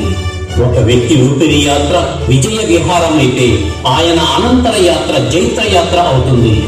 అది మరణం కాదని కారణ జన్మమనే చరిత్ర కొన్ని యుగాలకు సాక్ష్యం చెబుతుంది. ఆ దివ్య స్ఫూర్తి అనంత కాంతి పుంజాలుగా లోకం మీదకు ప్రసరిస్తూ ఉంటుంది. వ్యక్తిగా, రంగస్థల నటునిగా, వెండితెర ఇలవేల్పుగా తెలుగు తరపు ఆత్మగౌరవాన్ని జాతికి పరిచయం చేసిన స్వర్గీయ నందమూరి తారక రామారావు గారు కారణజన్ముడు. భారతదేశ రాజకీయాల్లో ఒక ప్రాంతీయ పార్టీగా ఆలోచించినటువంటి పార్టీ భారతదేశ రాజకీయాలను కూడా దిక్సూచిగా మార్చడానికి మార్గదర్శకులైనటువంటి మహోన్నతుడు మన అన్న నందమూరి తారక రామారావు. నాయకుల దగ్గరికి ప్రజలు వెళ్ళేవాడు. తెలుగుదేశం పార్టీ ఆవిర్భవించిన తర్వాత ప్రజల దగ్గరికి నాయకత్వం వెళ్ళటం అనేది 4 గోడల మధ్యలో కాదు, 4 మధ్యలో రాజకీయం అని చెప్పి చెప్పినటువంటి మహోన్నతుడు అన్న నందమూరి తారక రామారావు. జన్మదినాన్ని ఒకరోజు జరుపుకోవటానికి ఆయన చిన్న సెలయేరు కాదు, జీవనది ఎన్టీఆర్. తెలుగువారి కట్టు బొట్టు ఈ దేశానికి తలకట్టు అని చాటిన తెలుగువారి నిధి ఎన్టీఆర్. జాతీయ పార్టీల రాజకీయ చెర నుంచి తెలుగువారిని విడిపించిన దిక్కు ఎన్టీఆర్. తెలుగువారంతా మూకుమ్మడిగా చెల్లించుకోవలసిన మొక్కు ఎన్టీఆర్ అని నమ్మి నటునిగా ఆహ్లాదాన్నిచ్చి, వ్యక్తిగా స్ఫూర్తినిచ్చి, రాజనీతిజ్ఞునిగా రాజకీయ జన్మనిచ్చిన స్వర్గీయ ఎన్టీఆర్ శత జయంతి సంబరాల్ని సంవత్సర కాలం ఉత్సవంగా తెలుగు వారందరి తరపున జరిపించాలని తలచారు మన ఆలపాటి రాజా గారు. ఎన్టీఆర్ తనయుడిగా, కళాకారుడిగా, రాజకీయ వారసుడిగా ఈ సమాజ స్మరణమే ఆ రామస్మరణను నమ్మి శత జయంతి సంకల్పానికి నాంది వచనంలా ఈ కమిటీ గౌరవాధ్యక్షుల బాధ్యతలను స్వీకరించి ఆద్యంతం సహకారం అందించిన నటసింహం శ్రీ నందమూరి బాలకృష్ణ గారు తెనాలి ప్రాంత ప్రజల కలల రూపంగా నిలిచారు. కృష్ణ ఉన్నాడు, మన క్రమశిక్షణలో ఉన్నాడు, మన ఆలోచనలో ఉన్నాడు, మన నడకలో ఉన్నాడు, మన చేసే ప్రతి పనిలో ఉన్నాడు. కాబట్టి కృష్ణ నాస్తి చూపించు అలా కష్టపడి ఇంకా మనుషులాగా మన ముందు సజీవంగా కనిపిస్తున్నారా అన్నట్టు వాళ్ళు చేసిన సినిమా. అలాగే రామారావు గారు వెంకటేశ్వర పార్టీ పెట్టి తీసుకొచ్చిన సంస్కారంలో ఆయన ఇచ్చిన కనీసం సంవత్సరాలు పేదవాడికి. అన్నగారి శత జయంతి వేడుకలకు మేమున్నాం అంటూ కదిలింది అన్నగారి కుటుంబం. శ్రీ నందమూరి రామకృష్ణ గారు, శ్రీ నందమూరి జయకృష్ణ గారు, శ్రీమతి నందమూరి దీపికా జానకీరామ్ గారు, దివంగత నందమూరి తారకరత్న గారు, శ్రీ గారపాటి శ్రీనివాస్ గారు, శ్రీమతి నందమూరి మాధవి మణిసాయి కృష్ణ గారు, శ్రీమతి గారపాటి లోకేశ్వరి గారు, శ్రీ నందమూరి చైతన్య కృష్ణ గారు, శ్రీ ఎం భరత్ గారు, శ్రీమతి ఎం తేజస్విని గారు, శ్రీ నందమూరి రాంప్రసాద్ గారు, శ్రీ నందమూరి యశ్వంత్ గారు ఒక్కొక్కరు ఒక్కొక్క వేడుకకు పురస్కార ప్రదాతలుగా అన్నగారి అంశతో విచ్చేసి అన్నగారి దివ్య ఆశీస్సులను, వారి శుభాశీస్సులను అందించారు. పొద్దున ఆయన 7 గంటల షార్ట్ 7 కిలోమీటర్ కాల్షీట్ అంటే 7 o'clock సర్కిల్ ఉండాలంటే ఆయన 6:50 సర్కిల్ ఉంటాడు. అంత పెద్దవాడు, అంత ఉన్నత స్థాయిలో ఉన్నవాడు. ఎలా అందరితో ప్రతి వాడు చిన్నవాడు కాదు, ఎవరైనా సరే వాడని పిలుస్తారండి ఇప్పుడు. సో ఈరోజు వారి పురస్కారం నేను అందుకోవడం నా అదృష్టంగా భావిస్తున్నాను. ఆర్గనైజర్స్ అంతా అలవాటి రాజా గారు ఇంత బాగా ఆర్గనైజ్ చేసి ఆయన అంత మంచి చెప్పారు. రాష్ట్రం కూడా ఫంక్షన్ కండక్ట్ చేయడం 100 జన్మలకు సరితూగే కృషిని ఒక్క జీవిత కాలంలోనే చేసి మానవాతీతులకు మాత్రమే సాధ్యమయ్యే సాఫల్యాన్ని సాధించిన స్వర్గీయ నందమూరి తారక రామారావు గారి జీవన సాఫల్య పురస్కారాన్ని నాటక, సినీ రంగాలలో సాధికార సాఫల్యాన్ని పొందిన నటులకు ఇవ్వదలిచారు శ్రీ ఆలపాటి రాజా గారు. ఈ ప్రణాళికను విజయవంతం చేసిన వ్యక్తి స్వర్గీయ ఎన్టీఆర్ అభిమానిగా, తెనాలి వాసిగా శ్రీ ఆలపాటి రాజా గారి ఆలోచనలకు ఆచరణగా, ఈ కళల కార్యక్రమానికి కార్యదక్షుడిగా, ఈ శక పురుషుని శత జయంతి వేడుకలకు తన అమూల్యమైన సమయాన్ని వెచ్చించి సినీ పరిశ్రమకు చెందిన ప్రముఖులకు, ఈ కార్యనిర్వాహకులకు వారధిగా నిలిచారు ప్రఖ్యాత సినీ సంభాషణ రచయిత శ్రీ బుర్రా సాయిమాధవ్ గారు. పక్కా ఆర్టిస్టుని భయపెట్టేశారండి ఆయన.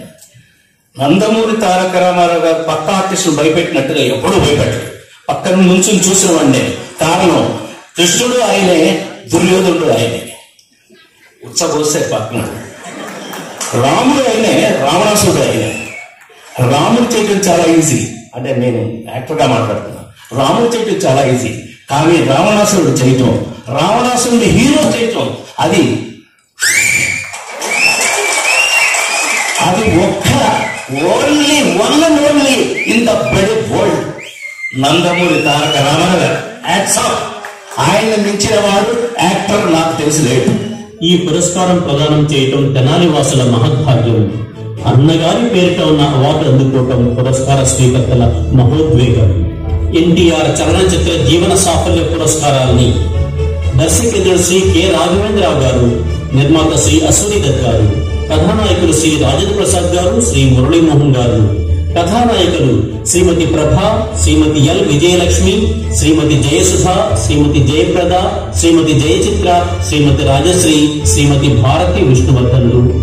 గాయకులు స్వర్గీయ ఘంటసాల వెంకటేశ్వరరావు గారి తరఫున వారి కుమారుడు శ్రీ శంకర్ గారు, ఎన్టీఆర్ పర్సనల్ మేకప్ మ్యాన్ స్వర్గీయ పీతాంబరం గారి తరఫున వారి కుమారుడు శ్రీ వాసును అందుకున్నారు.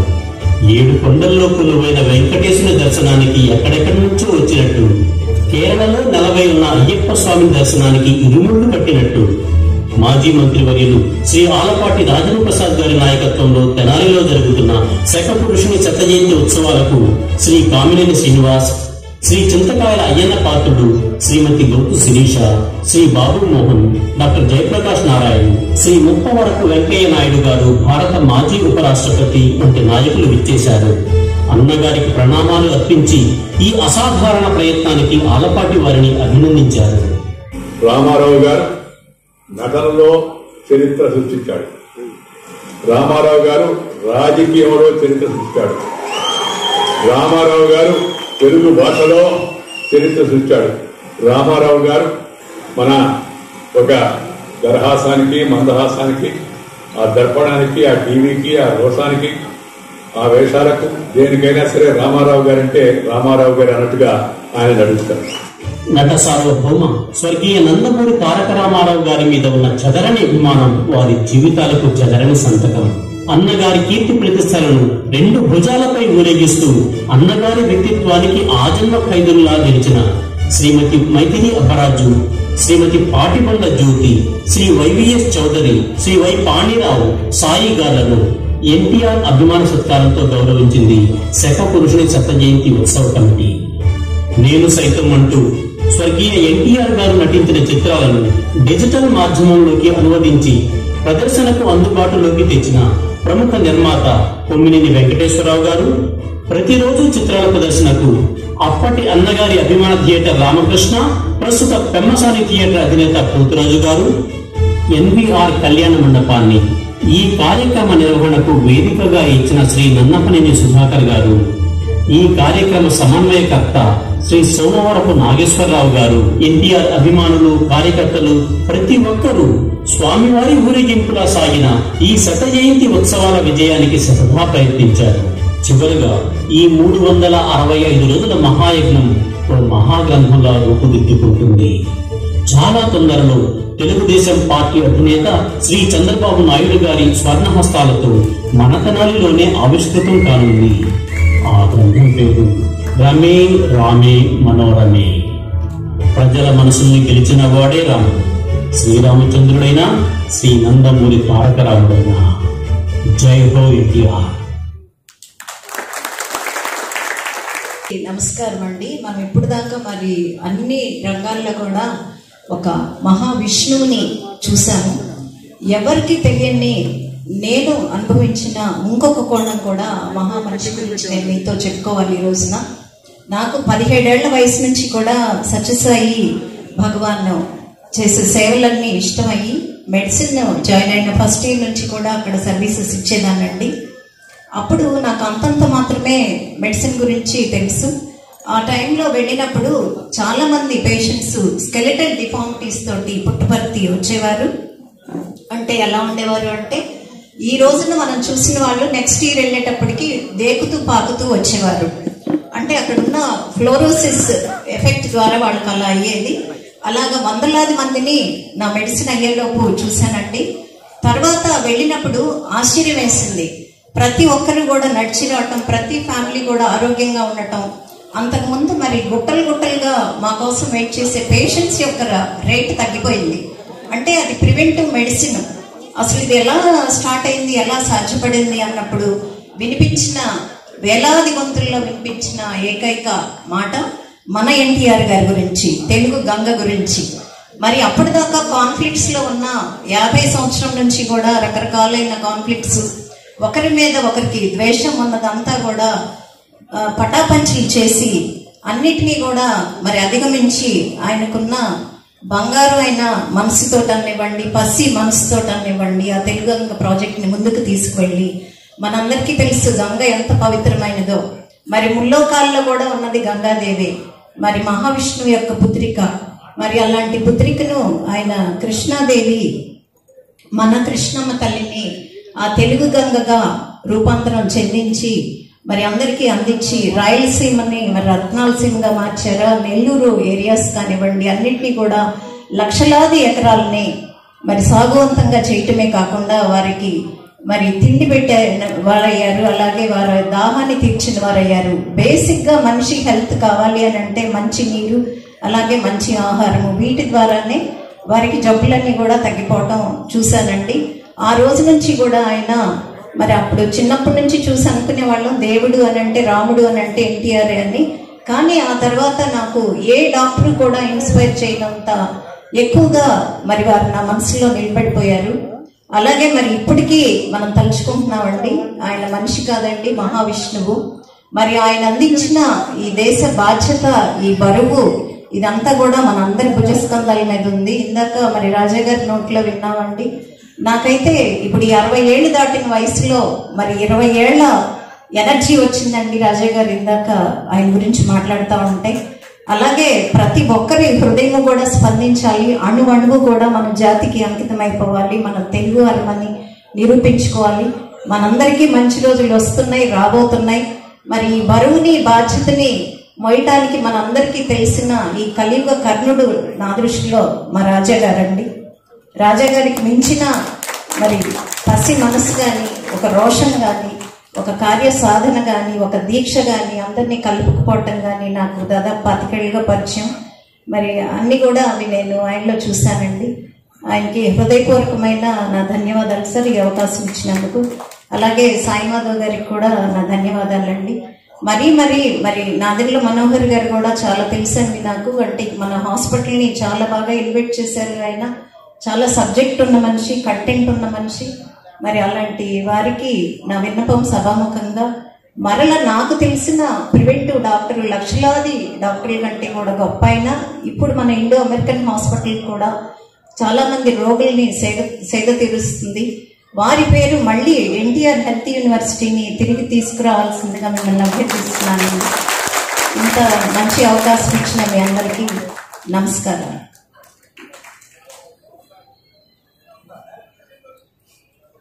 ఇందాక ఒక విషయం చూడడం మర్చిపోయాను, అందరి పేర్లు చెప్పాను. కొమ్మినేని వెంకటేశ్వరరావు గారి పేరు చెప్పకపోతే చాలా తప్పు చేసినాను అంటాను. ఈ కార్యక్రమం ఇంత అద్భుతంగా జరగడానికి కారణం నాకు వెన్నుదన్నుగా ఉండి, నందమూరి కుటుంబానికి ఈ కమిటీకి మధ్య సంధానకర్తగా ఉంది. ఇందాక ఏమి చూస్తూ ఉంటే అంతమంది మహానుభావులు వాళ్ళందరూ వచ్చి 10 సంవత్సరాల కాలం పాటు హాజరయ్యారంటే దానికి ముఖ్యమైన కారకుల్లో ఒకరు, ముఖ్యమైన కారణం కొమ్మినేని వెంకటేశ్వర. దయచేసి మీ కరతాళ ధ్వనులతో ఆయన అభినందిస్తారని ఐదావ మహేశ్వరరావు గారు కూడా 365 రోజులు ఈయన పాపం ఆ థియేటర్ని పరిమితం అయిపోయారు.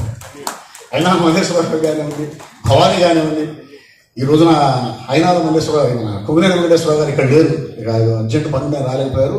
ఆయన లేని లోటు కనిపిస్తూ ఉంది వాస్తవంగా. ఆయన ఉంటే చాలా బాగుంటుంది. Thank you very much. ఇప్పుడు ప్రసంగాలు మరి ఒక 2-3 తర్వాత మరొక కార్యక్రమం ఉంటుంది.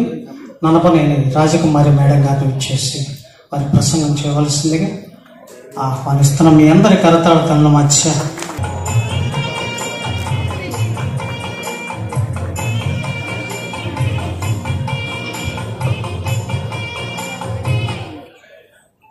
ఎన్టీఆర్ గారు మళ్ళీ పుట్టాడు.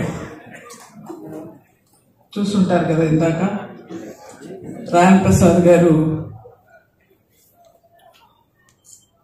నిర్వాహకులుగా విజయవంతంగా సంవత్సరం పైగా పూర్తి చేసినటువంటి ఈ కార్యక్రమంలో అన్నీ కూడా మనం చూసాం. ఎందుకన్నారంటే ఇందాక ఎన్టీఆర్ గారి డైలాగులు మొట్టమొదటి రాజకీయాల్లోకి వచ్చినప్పుడు మొట్టమొదటి డైలాగుల గురించి నేను చదవగలనో లేదో, నాకు నోరు తిరుగుతుందో లేదో అనుకున్నారు. అక్కడున్న ఎన్టీఆర్ గారు రాయన్ ప్రసాద్ గారిలో లీనమై ఆయన పూర్ణట్టుగానే చాలా బాగా మాట్లాడటం జరిగింది. ఒకటి మనం గమనించాల్సింది ఏంటంటే ఎన్టీఆర్ గారికి బలం, గళం, బలగం ఈ 3 భగవంతుడికి ఇచ్చినటువంటి వరం. ఆ బలం అనేది సినిమా ప్రపంచం, గళం అనేది రాజకీయ ప్రపంచం. అటు సినిమా ప్రపంచం, ఇటు రాజకీయ ప్రపంచం రెండు కలిసి వెలిసి ఆయన బలగమైంది.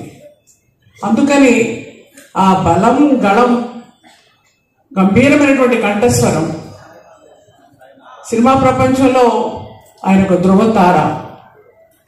అందరూ చెప్పింది నేను చెప్తున్నాను అనుకోకుంటే నేను మర్చిపోలేనటువంటి ఆయన చిత్రాల్లో భీష్మ, దుర్యోధన సార్వభౌమ,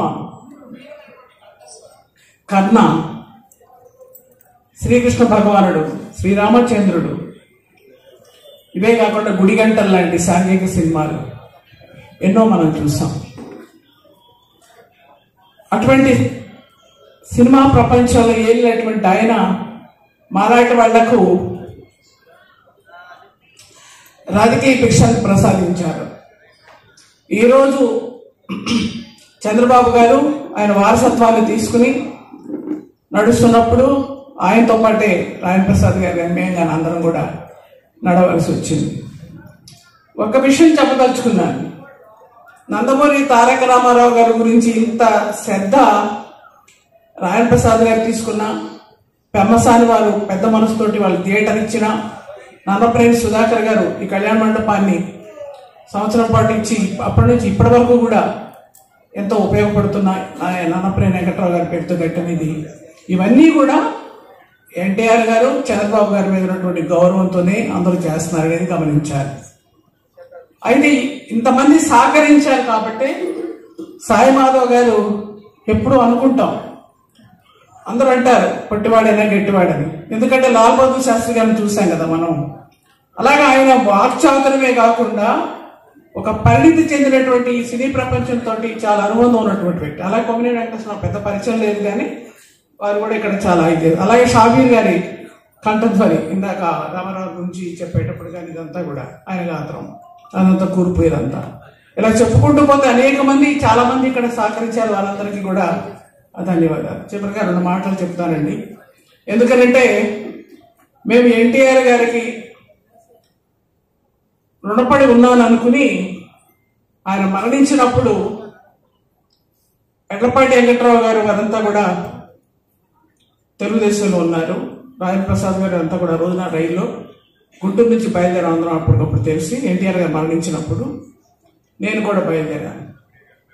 అక్కడికి వెళ్ళాక మా మాధవ వాసు గారు అంతా కూడా ఇక్కడే ఉన్నారు. ఒక విచిత్రమైన పరిస్థితిని చూశాను నేను అక్కడ. ఇందాక దక్షిణామూర్తి గారు చెప్పారు, నేను కూడా నా నోటితో చెప్పడం అది నాకు అంత భావ్యం కాదు కానీ చెప్పక తప్పదు. ఒక దుష్ట శక్తి చేతుల్లో ఇరుక్కుపోయి మరణించినటువంటి ఆ ఉదయవేదాలకు దృశ్యాన్ని చూసి నేను తట్టుకోలేకపోయాను. అంతేకాదు కుటుంబ సభ్యులు కూడా అక్కడ రానివ్వలేదండి. అప్పుడు చెప్పుకోవాలి ఈ రోజున ఎవరెవరంటే నేను, ఐపీఎస్ నర్సయ్య గారి సతీమణి, అట్లాగే డాక్టర్ వనమాలి గారి ఐఏఎస్ వనమాలి గారి సతీమణి, అలాగే వనమాలి గారి సోదరి ఐఏఎస్ ఆఫీసర్ వనజాక్షి గారు, నలుగురు కూడా ఒక మాట అనుకుని ముందు అక్కడ నుంచి మీరు లేగుస్తారా లేదా అని పెద్దగా అరిచి గొడవ చేసి వాళ్ళని లేపి ఎన్టీఆర్ గారి పిల్లల్ని తీసుకెళ్లి ఎన్టీఆర్ పక్కన కూర్చోబెట్టాల్సి వచ్చింది. ఎందుకు చెప్తున్నారంటే అంత మహానుభావుడు ఒక చిన్న బలహీనత ఏ విధంగా ఆయన ప్రధాని కాకుండా చేసింది. భారతరత్న కూడా కాకుండా కూడా దూరం చేస్తున్నా అదేనేమో అనుకుంటాను నేను. ఏమైనా భారతరత్న ఎప్పటికైనా వస్తుందని ఆశిస్తున్నాను. కాబట్టి చిన్న పొరపాటు.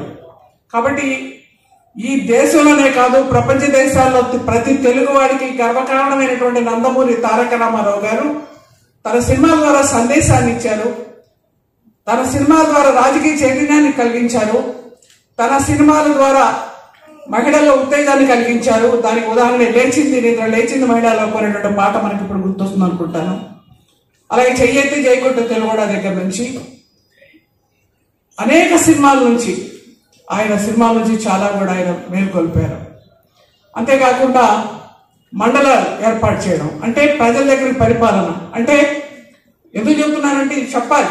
ఇందా మాట్లాడిన వారు చెప్పలేదు కాబట్టి చెప్పని విషయాలు నేను చెప్తాను. 2 విషయాలు. ఒకటి, మండలాలను ఏర్పాటు చేసి, ఎందుకంటే అధికారాన్ని వారి దగ్గర తీసుకెళ్ళాలి, పరిపాలన వారి దగ్గర తీసుకెళ్ళాలి. ఎక్కడో తహసీల్దార్ ఆఫీస్కి వెళ్ళి పడిగాపులు పడకూడదనే ఉద్దేశంతోనే ఆ రోజున ఆ మండలాలు ఏర్పాటు చేయడం జరిగిందని. అంతేకాకుండా ఆడవాళ్ళకు ఆస్తిలో సమాన హక్కు, మహిళా విశ్వవిద్యాలయం, అంబేద్కర్ విశ్వవిద్యాలయం, అలాగే తెలుగు యూనివర్సిటీ, అలాగే పొట్టి శ్రీరాములు యూనివర్సిటీ పేరు పెట్టారు అక్కడ. ఆ తర్వాత మళ్ళీ కూడా ఈ ఎన్టీఆర్ యూనివర్సిటీ కూడా ఆయన ఏర్పాటు చేసిందారండి. ఆ పేరుని ఇప్పుడు తీసేసి ఈ రాష్ట్రాన్ని పరిపాలిస్తున్న మహానుభావుడు వాళ్ళ అయ్య పేరు పెట్టుకున్నాడు. సరే, ఇక 4 రోజులు ఎట్టాగా అయిపోతుంది అనుకోండి, వారంలో మళ్ళీ మనం వస్తాం, మళ్ళీ పెట్టుకుంటాం. ఖచ్చితంగా ఎన్టీఆర్ పేరు పెడతాం. అందుకోసం ఏంటంటే మరొకసారి ఇట్లాంటివన్నీ చెప్పుకుంటూ పోతే చాలా ఉంటాయండి. ఏది ఏమైనా ఎన్టీఆర్ గారి యొక్క జీవితాన్ని కళ్ళకు కట్టినట్టు ఈ తెనాలి పట్టణంలోనే కాదు, ఎందుకంటే వీడియోలు చూస్తుంటారు, లేకపోతే ఈ వీడియోలన్నీ అమెరికా వాళ్ళు కూడా వస్తారు. ఇంకొకటి చెప్పలేదు, మన వాళ్ళు మర్చిపోయారు, రాజా గారు చెప్పినట్లేదు, సాయి గారు మీరు కూడా చెప్పినట్లేదు, కానీ వెంకటేశ్వరరావు గురించి చెప్పారు.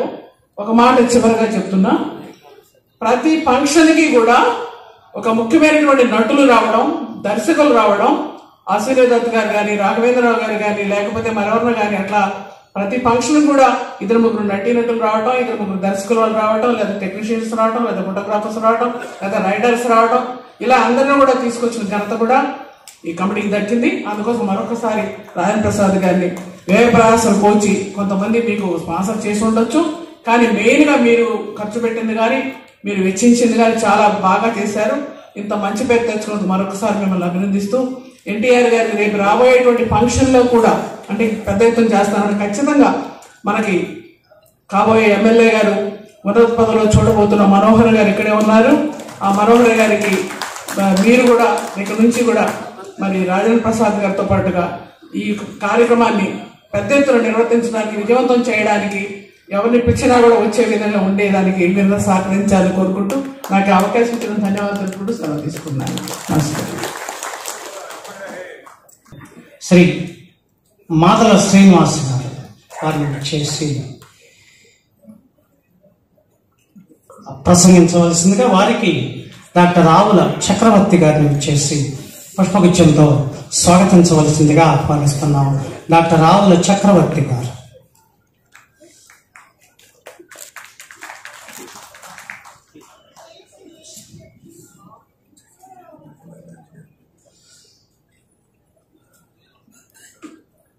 సభాయ నమః.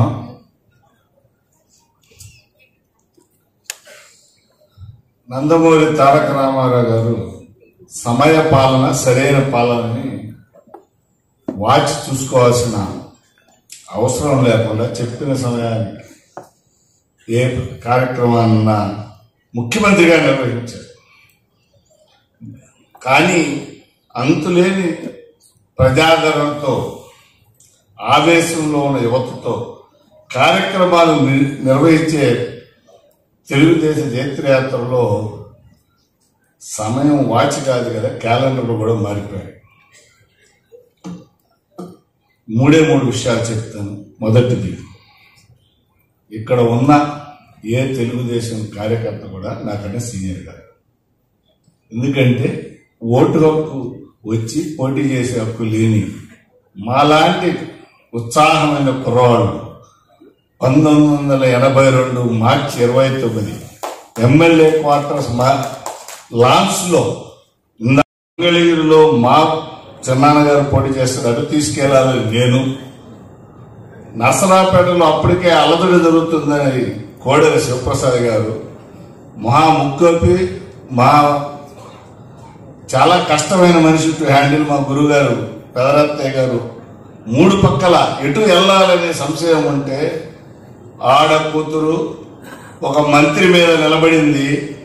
ఆ అమ్మాయి సత్తెనపల్లిలో ఈ మహాతల్లి మంచి డ్రామా ఆర్టిస్ట్, ఈ వచ్చి రథం ముందుకు అడ్డం పడితే ఆడ కూతురు కట్ట నీరు చూడటం మనకి ఇష్టం లేదు బ్రదర్, రథం సత్తెనపల్లి తిప్పండి అన్నారు డ్రామా. అది ఎన్టీ రామారావు. ఒక వ్యక్తిత్వాన్ని గురించి చెప్పేటప్పుడు 3 విషయాలు తీసుకోవాలి.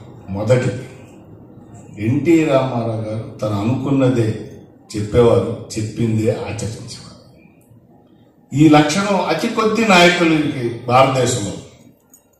రెండవది, ఎన్టీ రామారావు గారితో పండితులందరూ నందమూరి తారక రామారావుని పామరుడు, అభిమాని, సినిమా పిచ్చోడు అనే ఎన్టీఓడు ఆయనకి తో తారతమ్యం లేదు. ఎందుకంటే గుంటూరు ఒకటి అసెంబ్లీకి ఎవరు నుంచోబెట్టాలంటే మా వెంట అనేక మంది ముస్లిం సోదరులు ఉన్నారు, వాడిని పిలవండి అన్నారు, వారిని పిలవండి అన్నారు.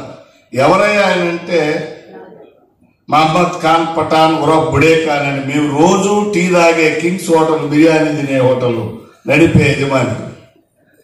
మీ అందరికీ తెలియని విషయం ఏంటంటే ఆ మహమ్మద్ ఖాన్ ఉరఫ్ బుడే ఖాన్ ఎన్టీ రామారావు గారికి తిరుపతిలో వచ్చిన మెజారిటీ కన్నా ఎక్కువ మెజారిటీతో గుంటూరు వన్లో గెలిచారు. కులము, మతము, వర్గము అసలు ఎవరు చూసి ఒకటి 44,000 చిల్లర ఓట్లతో గెలిచారు. అది ఎన్టీఆర్ గారు సృష్టించిన ప్రపంచం. అటువంటి మహానుభావుడు ఎన్టీఆర్ గారితో కర్ర పట్టుకుని మంగళగిరిలో మేనకా గాంధీ గారి మీటింగ్తో మొదలైన నా ప్రస్థానం ఆఖరి రోజు జనవరి 18కి 2 రోజుల ముందు రోడ్ నెంబర్ 13లో ఆఖరిసారిగా వారి కనపడి వెళ్లే వరకు నా ప్రయాణం సాగింది. అటువంటి మహానేత పెద్దలు 2-3 విషయాలు చెప్పారు. ఎన్నికల జోసి చెప్పటం ఎన్నికల్లో పరిపాటి కాకపోయినా రానున్న కొలువుదీరున్న నమో 3.0 ఢిల్లీలోను ఎన్డీఏ తెలుగుదేశం నాయకత్వంలో పవన్ కళ్యాణ్ గారి పూర్తి సహకారంతో భారతీయ జనతా పార్టీ భాగస్వామ్యంతో అమరావతి గల్లీలోనూ కొలువు తీరిన ప్రభుత్వంలో ఎక్కువ మంది అనుకుంటున్నా, ఆశిస్తున్నా, ఆశీర్వదిస్తున్న కాబోయే మంత్రి నాదెళ్ల మనోహర్ గారు. ఇకపై వారి మీద ఈ 7 నియోజకవర్గాల బాధ్యత ఎంతో ఉంటుంది. ఈ సమయంలో ఒక ఎన్టీ రామారావు గారి జన్మదినం ఈరోజు. అయ్యా తెనాలి వచ్చాం, మిత్రుడు రాజేంద్ర ప్రసాద్ పిలిచారు. దురదృష్టవశాత్తు విభజిత ఆంధ్రప్రదేశ్లో ఎన్టీ రామారావు గారిని స్మరించుకోవాలంటే ఎక్కడికి వెళ్ళాలంటే ఏ ఊర్లో కనపడ్డ విగ్రహం దగ్గరికి వెళ్ళే పరిస్థితిని తప్పించి ఏ మంగళగిరిలో వారు ఏకైక ఉద్యోగం చేశారో సబ్ రిజిస్ట్రార్గా, ఏ మంగళగిరిలో తొలిసారి కమ్యూనిస్టు కంచు కోటను బద్దలించి మా కుటుంబం నుంచి 2 సార్లు ఎమ్మెల్యేగాను ఒకసారి మంత్రిగా అయ్యారు, ఏ మంగళగిరిని ఎంచుకొని తొలి ప్రయత్నంలో దెబ్బతిన్న మలి ప్రయత్నంలో పెద్ద మెజారిటీలతో గెలవనున్న ఎన్టీఆర్ వారసులు నారా లోకేష్ బాబు గారు ప్రాతినిధ్యం వహించిన మంగళగిరిలో అమరావతి నడిబొడ్డైన నీరుకొండ గ్రామంలో మా కొండ మీద ఎన్టీఆర్ గారి విగ్రహాన్ని ఆవిష్కరించాలనే ఒక మహత్తరమైన కార్యక్రమాన్ని 2016-17లో ప్రారంభించి ఎన్టీఆర్ శేఖరం ఫౌండేషన్ అని పెట్టిన అనివార్య కారణాల వల్ల, అధికారుల అలసత్వం వల్ల జరగని ఈ కార్యక్రమాన్ని కొత్త ప్రభుత్వంలో తొలి అడుగుగా ఇందుకు మాకు ప్రభుత్వంతో డబ్బుతో అవసరం లేదు. ఎందుకంటే ప్రపంచంలో ఉన్న యావత్ ఎన్టీఆర్ అభిమానులు 1 రూపాయి ఇచ్చిన ఆ నిధి మా శ్రీరాముని అయోధ్యలో పోగైన డబ్బులు తర్వాత కావలసినంత సమకూరుస్తుంది. మేము చేయగలమనే సామర్థ్యము, ఆర్థిక సహకారం మాకు ఉందని భావిస్తూ ఆ కార్యక్రమాన్ని చేపట్టి హృదయ స్పందన ఎన్టీఆర్ గారి ఆనవాలుగా హార్ట్ అంటే heritage, environment, art and culture, recreation and tourism centre గా రూపొందించి భవిష్యత్తులో 30వ వర్ధంతి నుంచి రాబోయే 2026 జయంతి నుంచి ప్రతి ఒక్కరూ ఎన్టీఆర్ గారిని గుర్తు మనసులో ప్రతిరోజు ఉంటారు. శ్రద్ధాంజలి పరిగెత్తించడానికి ఆ తెలుగు ఆత్మగౌరవ శిఖరాన్ని నెలకొల్పి మా ప్రయత్నానికి కాబోయే మంత్రి గారు, మా సహోదరుడు ఆలపాటి రాజా గారు పూర్తి సహకారాలు అందించాలని కోరుతూ, చాలా మంది పదే మనందరి హృదయాల్లో ఉన్న భారతరత్న గురించి మాట్లాడుతున్నారు. ఒక భారతీయ జనతా పార్టీ కార్యకర్తగా నా మనసులో మనసెరిగిన మహానాయకుడు ఉన్నారు, నరేంద్ర మోడీ గారు. ఒకే సంవత్సరంలో తెలుగు బిడ్డ పివి నరసింహారావు గారి, రైతు బిడ్డ చరణ్ సింగ్ గారి, దళిత సామ్రాజ్య హృదయ నేత కర్పూరి ఠాకూర్ గారికి లాంటి మహానాయకులందరికీ సభకు నమస్కారం. ఈనాటి ఈ కార్యక్రమం గత 365 రోజుల కాలం ముందు నుంచే జరుపుకుంటా ఉన్నారు. దీనికి కర్త కర్మ క్రియ అయినటువంటి ముందుగా ఆలపాటి రాజేంద్ర ప్రసాద్ గారికి, అదేవిధంగా ఈ కార్యక్రమ నిర్వాహకులకు, ఈ కార్యక్రమంలో భాగస్వాములైనటువంటి అందరికీ కూడా ముందుగా నా హృదయపూర్వకమైనటువంటి నమస్కారాలు. మీ అందరికీ కూడా తెలుసు, నేను మీ అందరికంటే కూడా చాలా చిన్నవాడిని. ఎన్టీ రామారావు గారి గురించి నేను మాట్లాడటం అంటే ఆ స్థాయికి నేను సరిపోతానని కూడా నేను అనుకోవట్లేదు. కానీ నిర్వాహకులు నాకు అవకాశం, ఆ భాగ్యం కల్పించినందుకు వారికి నమస్కారాలు తెలియజేసుకుంటూ, ఎన్టీ రామారావు గారు తీసినటువంటి అనేక సినిమాల్లో కూడా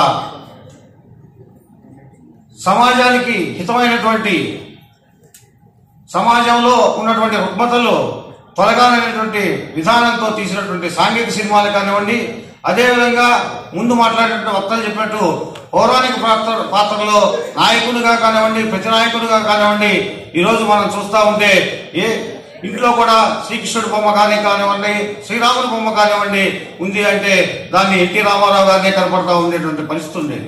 ఆనాడు ఎన్టీ రామారావు గారు తెలుగుదేశం పార్టీని స్థాపించాల్సినటువంటి అవసరం ఏ విధంగా వచ్చిందయా అంటే, తెలుగువాడి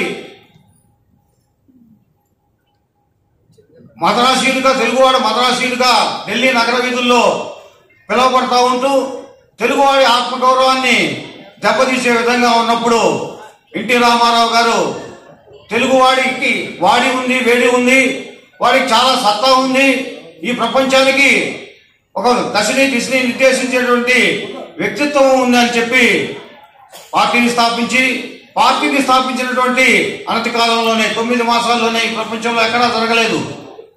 ఆయన పార్టీని స్థాపించింది కానివ్వండి, రాజకీయాల్లోకి వచ్చింది కానివ్వండి, రాజకీయాలు చేయడం కోసమో, పదవులు ఆశించడం కోసమో, లేకపోతే ఆర్థికంగా డబ్బు సంపాదించుకోవడం కోసం కాదు. ఈ సమాజంలో మార్పు రావాలి, ఈ సమాజంలో ఉన్నటువంటి అట్టడుగు వర్గాల్లో మార్పు రావాలి, వాళ్ళందరూ కూడా సామాజికంగా ఆర్థికంగా చైతన్యవంతులు కావాలి. ఈ సమాజంలో ఉన్నటువంటి బడుగు బలహీన వర్గాలందరూ కూడా రాజ్యాంగం దాంట్లో పదవుల్లో భాగస్వాములు కావాలనే ఉద్దేశంతో మీ అందరికీ కూడా తెలుసు, బీసీలకు రిజర్వేషన్ కల్పించారు, అదేవిధంగా మహిళలకు రిజర్వేషన్ కల్పించారు. మహిళలకు ఆస్తి హక్కులో కూడా రిజర్వేషన్లు కల్పించి వాడిని వేడిని ఈ ప్రపంచానికి తెలియజేసినటువంటి మహోన్నతమైనటువంటి వ్యక్తి ఎన్టీ రామారావు గారు. అదేవిధంగా కళ్ళ కారాచి అయినటువంటి తెనాలి పట్టణంలో ఇన్ని రోజులుగా ఇంత బృహత్తమైనటువంటి కార్యక్రమాన్ని ఎన్నో వ్యయ ప్రయాసాలకు వచ్చి ప్రపంచంలో ఎక్కడా కూడా జరగని విధంగా ఈ కార్యక్రమాన్ని జరిపించేటటువంటి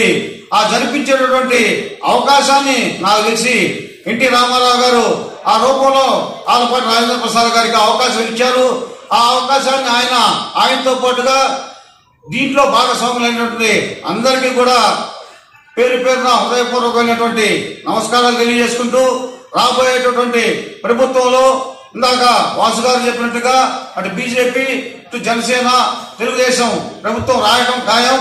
అదేవిధంగా సెంటర్ లో కూడా ఎన్డీఏ ప్రభుత్వం రాయడం ఖాయం. కాబట్టి ఈ ఎన్టీ రామారావు గారు ఏ కులానికో లేకపోతే తెలుగువాడికో నాయకుడు కాదు, ఈ సమాజానికి నాయకుడు, ఈ ప్రపంచానికి ఒక మార్గదర్శకాన్ని చూపించినటువంటి వ్యక్తి. కాబట్టి నరేంద్ర మోడీ గారు సహృదయంతో ఎన్టీ రామారావు గారికి భారతరత్న బిరుదు అతి త్వరలో ప్రకటించాలి అని చెప్పి కోరుకుంటూ, నాకు ఈ అవకాశం ఇచ్చినటువంటి అందరికీ కూడా, నిర్వాహకులందరికీ కూడా హృదయపూర్వకమైనటువంటి నమస్కారాలు తెలియజేసుకుంటూ సెలవు తీసుకుంటాం.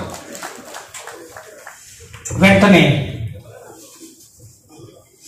శకపురుషుడు ఎన్టీఆర్ 101వ జయంతి సందర్భంగా ఇప్పుడు కేక్ కటింగ్ కార్యక్రమం నాదండ మనోహర్ గారు, రాజా గారు వేదిక మీదకి రావాల్సిందిగా ఆహ్వానిస్తున్నాం. డాక్టర్ సాయిమాధ బుర్ర గారు.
ప్రసంగాన్ని కొనసాగిస్తారు.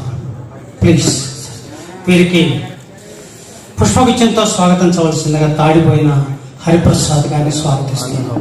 Welcome sir.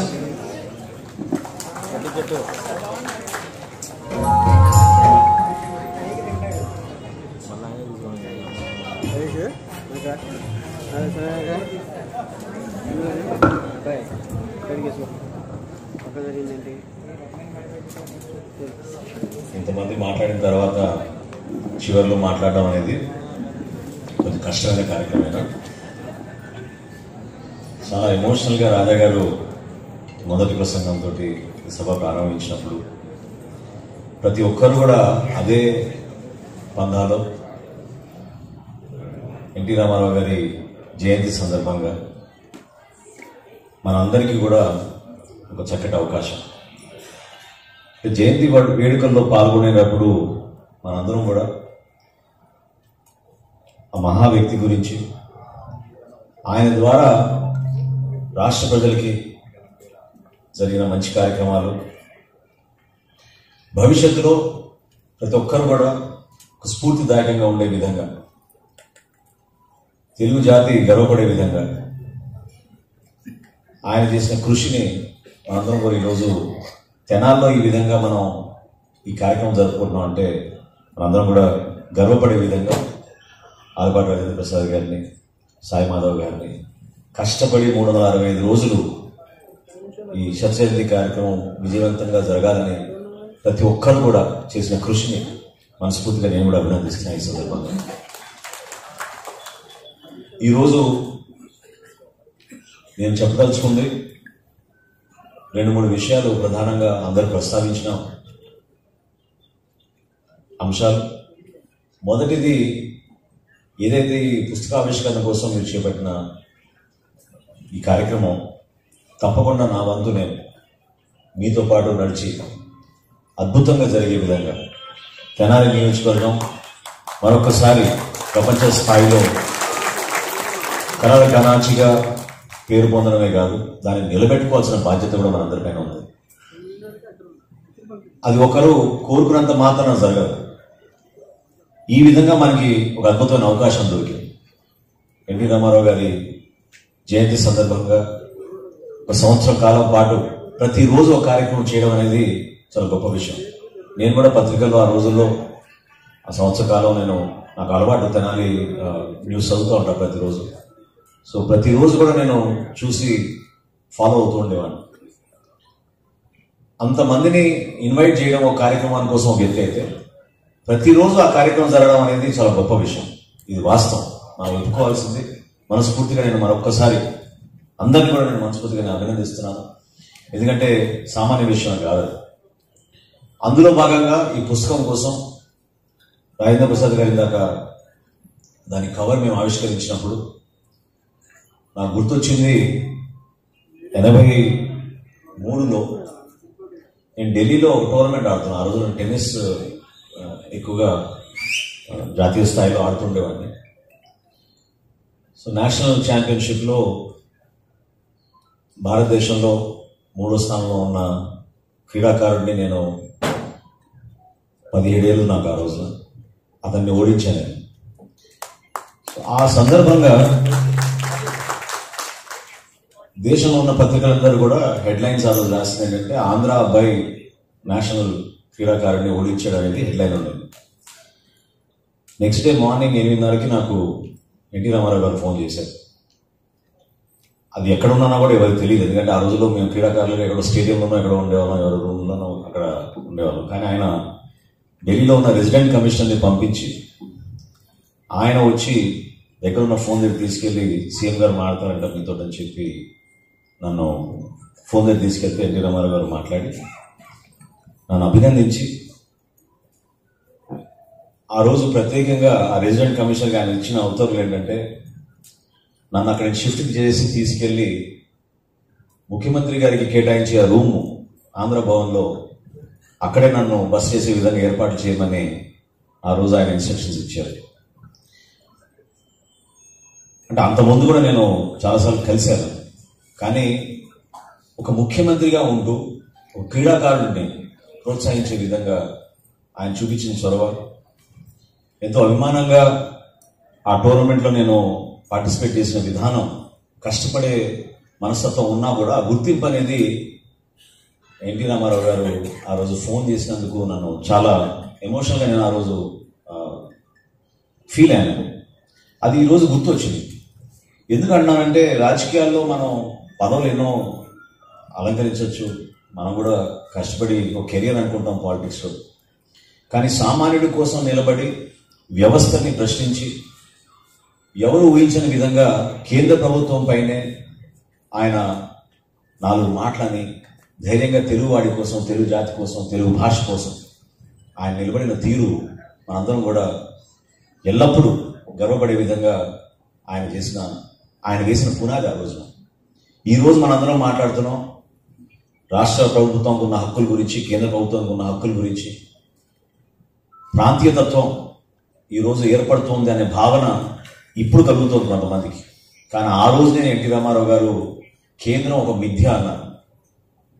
చాలామంది మర్చిపోయి ఉండొచ్చు. కేంద్రాన్ని ప్రశ్నించి కేంద్రం ఏంటి, కేంద్రం ఒక మిథ్య అన్నారు. అంటే మన హక్కుల గురించి, మన రాష్ట్రానికి రావాల్సిన నిధుల గురించి, మనం తెచ్చుకోవాల్సిన పరిశ్రమల గురించి, విశాఖపట్నం స్టీల్ ప్లాంట్ గురించి ఏ విధంగా ఆయన స్పందించారో మీ అందరికీ తెలుసు.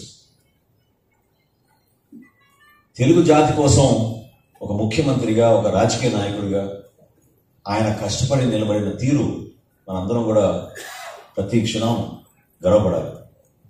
రాబోయే రోజుల్లో ప్రజలు కోరుకునే విధంగా ఒక మంచి పరిపాలన అందించాలి. సామాన్యుని కోసం ఏ విధంగా సంక్షేమం అనే పదం ఆయన ఆ రోజుల్లో ఐఏఎస్ ఆఫీసర్లు చాలా బలంగా ఉండేవారు. ఆ కోటరీని ఆయన బద్దలు కొట్టి ఒక రాజకీయ వ్యవస్థలో ఎన్నుకోబడ్డ ప్రజాప్రతినిధిగా సామాన్యులు ఏం కోరుకుంటున్నారో తెలిసిన వ్యక్తిగా నేను మాట్లాడుతున్నప్పుడు ఎందుకు ఈ పథకం అమలు కాదు, నేను కూడా చూస్తానని చెప్పి ఐఏఎస్ల మీద, రాష్ట్ర ప్రభుత్వం ఉన్న బ్యూరోక్రసీ పైన ఆయన చాలా బలంగా నిలబడి ఇంట్రడ్యూస్ చేసిన అనేక వెల్ఫేర్ స్కీమ్స్ మీ అందరికీ తెలుసు. ఆ స్కీమ్స్ ఇంప్లిమెంట్ చేయడానికి ఆ రోజుల్లో అంత ఈజీగా ఒప్పుకునేవాళ్ళు కాదు. ఎందుకంటే ఈ రోజుల్లో కూడా పొలిటీషియన్స్ కోరుకున్నట్టు బ్యూరోక్రాట్స్ ఒప్పుకోరు, అడ్డుపడతారు, ఏదో కారణం చూపిస్తారు, దానికి నిధులు లేవంటారు, లేకపోతే ఈ విధంగా మనం చేస్తే రేపటి రోజున ప్రెసిడెంట్ అయిపోతుంది అంటారు. కానీ ఉగాది పండుగ సందర్భంగా 2 రూపాయల కిలో బియ్యం ప్రవేశపెట్టి సామాన్యుడి గురించి గుర్తించి ఆ కుటుంబానికి ఆదుకునే విధంగా నిలబడిన వ్యక్తి స్వర్గీయ ఎన్టీ రామారావు గారు. ఆ 2 రూపాయల బియ్యం పథకం ఎంత విస్తృతంగా దేశవ్యాప్తంగా వెళ్ళిందంటే అన్నదురాయ్ గారు ప్రవేశపెట్టిన రూపాయి కిలో బియ్యం కన్నా ఎన్టీ రామారావు గారు తీసుకొచ్చిన బిలో పావర్టీ లైన్ బీపీఎల్ ఫ్యామిలీస్లో ఉన్న కుటుంబాలందరూ కూడా ఆదుకునే విధంగా 2 రూపాయల కిలో బియ్యం తీసుకొచ్చి ప్రవేశపెట్టిన తీరు ప్రతి ఒక్కరిని కూడా ఆకర్షించింది. అదేవిధంగా ఒక పర్టికులర్ సమావేశం నాకు బాగా గుర్తు, ఎందుకంటే ఆ రోజు రాజకీయాలు కొంచెం ఫాలో అవుతుండేవాడిని. అధికారులు ఒక పథకాన్ని ఇంప్లిమెంట్ చేయడానికి మా వల్ల కాదు, దీనికి నిధులు లేవనంటే ఆయన చాలా సీరియస్ అయ్యేవాళ్ళు. ఎట్టి పరిస్థితుల్లో కూడా నిధులు సేకరించే బాధ్యత మీది, పథకాలు ప్రవేశపెట్టాల్సిన అవసరం ప్రజల దగ్గర నుంచి మేము గమనించాం కాబట్టి నేను తీసుకొస్తాం, దాన్ని ఎట్టి పరిస్థితుల్లో ఇంప్లిమెంట్ చేయాలని చెప్పి ఆ రోజు నాకు బాగా గుర్తు. మిడ్ డే మీల్ స్కీమ్ కూడా అధికార యంత్రాంగం ఒప్పుకోలేదు. ఆ రోజు చాలా క్వరీస్ వేశారు. కానీ ఎట్టి పరిస్థితుల్లో కూడా మన ప్రభుత్వ పాఠశాలలో మధ్యాహ్న భోజన పథకం ప్రవేశపెట్టాలని బడికెళ్ళే పిల్లలకి ఒక అద్భుతమైన కార్యక్రమం ఎన్టీ రామారావు గారు ఆ రోజు తీసుకొచ్చారు. అదేవిధంగా మీ అందరికీ తెలుసు, చాలామంది ఇక్కడ సీనియర్స్ ఉన్నారు, నేను చెప్పవలసిన లేదు, కానీ 2-3 సంఘటనలు నాకు గుర్తున్నవి, నాకు చాలా నచ్చినవి. ఎందుకంటే ఈరోజు వీళ్ళు సంక్షేమం గురించి మాట్లాడతారు. ఈరోజు సంక్షేమం అంటే ఏంటో మేమే చేసాం, ప్రతి కుటుంబాన్ని ఆదుకున్నాం అని చెప్తారు. కానీ ఎవరైతే కష్టపడే మనస్తత్వం ఉన్న బలహీన వర్గాలకు సంబంధించిన వ్యక్తులు ఉన్నారో, ఎవరినైతే సమాజంలో ఎదనీయకుండా వాళ్ళకి అవకాశాలు కల్పించకుండా మన రాజకీయ వ్యవస్థ నడుచుకుంటూ వచ్చిందో, వాటన్నింటినీ దాటుకునే విధంగా ఒక వారధిగా ధైర్యంగా అటువంటి వ్యక్తుల్ని ప్రోత్సహిస్తూ ముందుకు తీసుకొచ్చింది బలహీన వర్గాలని ఆ రోజున ఎన్టీ రామారావు గారు. ప్రతి సందర్భంలో కూడా కేవలం ఓటు బ్యాంక్గా వాడుకునే పరిస్థితుల్ని దాటి నిజాయితీగా వాళ్ళకి ఏమైనా చెయ్యాలి అనే ఆలోచనతోటి అనేక పథకాలు ఆ రోజు తీసుకొచ్చారు. నేను మనస్ఫూర్తిగా మీ అందరికీ కూడా ఈ సందర్భంగా మాటిస్తున్నాను. తెనాల్లో మనందరం కూడా కలిసికట్టుగా ఏ విధంగా పనిచేసి గత 4-5 ఏళ్ళ నుంచి కష్టపడ్డాము, రాష్ట్రంలో ఒక మార్పు కోసం, ప్రజాస్వామ్యం నిలబెట్టడానికి కోసం, నిజాయితీగా ఒక మంచి పరిపాలన తీసుకొచ్చి ప్రజలకి అందుబాటులో ఉండి ప్రతి వర్గాన్ని కూడా ఇంకా ముందుకు నెట్టే విధంగా మన వంతు మనం సహాయం చేసే విధంగా మనం ముందుకెళ్దాం. అందులో నేను మీతో పాటు ఒక భాగస్వాముడిని. ఈ ప్రయాణాన్ని మీరందరూ కూడా చూశారు, ఆశీర్వదించారు. చాలామంది ఇందులో భాగస్వాములు అయ్యి కష్టపడ్డారు. నాతో పాటు ఏమాత్రం కూడా ఏ సందర్భంలో కూడా వెనకడుగు వేయకుండా నిలబడిన పెద్దలు ఆల్బర్ట్ రాజేంద్ర ప్రసాద్ గారికి మనస్ఫూర్తిగా నేను ఈ సందర్భంగా ధన్యవాదాలు తెలుపుకుంటున్నాను. ప్రతి కార్యక్రమంలో కూడా రాజ్కుమారి గారు ఆమె వయసులో పెద్ద అయినా కూడా మమ్మల్ని అందరినీ కూడా ఉత్తేజపరచడానికి ఆమె ఎప్పుడు ముందు ఉంటారు. ఆ విధంగా ఆమె కూడా కంట్రిబ్యూట్ చేసినందుకు మనస్ఫూర్తిగా నేను ధన్యవాదాలు తెలుపుతున్నాను. పాటిపట్ల దక్షిణామూర్తి గారు, ఆయన మన ప్రాంతానికే మంచి పేరు తీసుకొచ్చారు. ఆయన భావాలు చాలా బలంగా వినిపిస్తూ ఉంటారు, ఎక్కడ కూడా తగ్గరు ఆయన. అటువంటి వ్యక్తుల వలన మనం ఎప్పుడైనా సరే పొరపాటు చేస్తుంటే కరెక్షన్ చేసుకోవచ్చు. మనం రేపటి రోజున చేయబోయే అభివృద్ధి కార్యక్రమాలు, రేపటి రోజున చేయబోయే సంక్షేమ కార్యక్రమాలు, మన ప్రాంతానికి మనం మరొక్కసారి పూర్వవైభవం తీసుకొచ్చే విధంగా చేయాల్సిన కార్యక్రమాలన్నింటిలో కూడా పెద్దలందరూ కూడా మీరందరూ కూడా భాగస్వాములు అవ్వాలి. చాలామంది ఈరోజు హాజరయ్యారు. మనస్ఫూర్తిగా మీరందరూ కూడా ఆశీర్వదించారు. కానీ ప్రజల కోరిక మేరకు నిలబడి ఒక బాధ్యతతోటి మన కర్తవ్యాన్ని మనం పూర్తి చేసుకునే విధంగా ముందుకెళ్దాం. ఒక మంచి ప్రభుత్వం ఏర్పాటు చేస్తాం, అందులో ఏమాత్రం కూడా డోకా లేదు. ఒక మంచి మార్పు తీసుకొస్తాం. ఆ మార్పులో భాగంగా మీరందరూ కూడా గర్వపడే విధంగా, మరొకసారి తెలుగు జాతి గర్వపడే విధంగా ఎన్టీ రామారావు గారి పుస్తకావిష్కరణ, దానికి సంబంధించిన కార్యక్రమం తెనాల్లో కనీవిని ఎరుగని రీతిలో చేయాలని ఆల్బర్ట్ రాజేంద్ర ప్రసాద్ గారిని మనస్ఫూర్తిగా కోరుతూ, ఆయన చేసే కార్యక్రమానికి మనందరం కూడా అండగా నిలబడి అద్భుతంగా చేద్దామని చెప్పి నేను కూడా మీతో పాటు కలిసి ఉంటానని ఈ సందర్భంగా తెలుపుతూ, ఈ కార్యక్రమం ఇంకా అద్భుతంగా జరగాలి. సమయం బాగా ఇప్పటికే అందరం కూడా మాట్లాడాం. చాలామంది పెద్దలు వాళ్ళ కంట్రిబ్యూషన్ ఈ సొసైటీకి ఏంటో ఆ రోజున ఆయన ఇచ్చిన ఆ స్ఫూర్తిని ప్రతి ఒక్కరు కూడా తీసుకెళ్ళాలి సమాజంలో. ఎందుకంటే అంత ఆనెస్ట్ పొలిటీషియన్ మళ్ళీ మనం చూడం. రాజకీయాల్లో డబ్బుల కోసం కాదు, నిజాయితీగా బలంగా పేదలకి నిలబడాలి, పేదల కోసం పనిచేయాలనే స్ఫూర్తితోటి ఎన్టీ రామారావు గారు రాజకీయాల్లోకి వచ్చారు. ఆ స్ఫూర్తిని మనందరం కూడా అదే నిజాయితీతోటి నిరాడంబరంగా బతకడం కూడా నేర్చుకోవాలి ఆయన దగ్గర. నాకు బాగా గుర్తు, ఒకసారి ఆయన అసెంబ్లీకి మారుతి 800 ఆయనే తోలుకుంటూ వచ్చారు. ఆ రోజు పెట్రోల్ ధరలు పెరిగితే.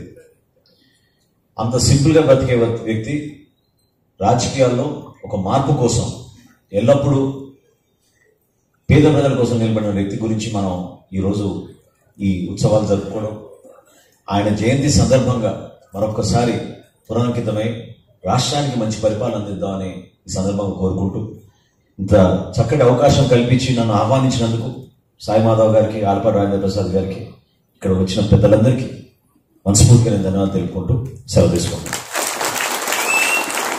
వందన సమర్పణ చేస్తారు.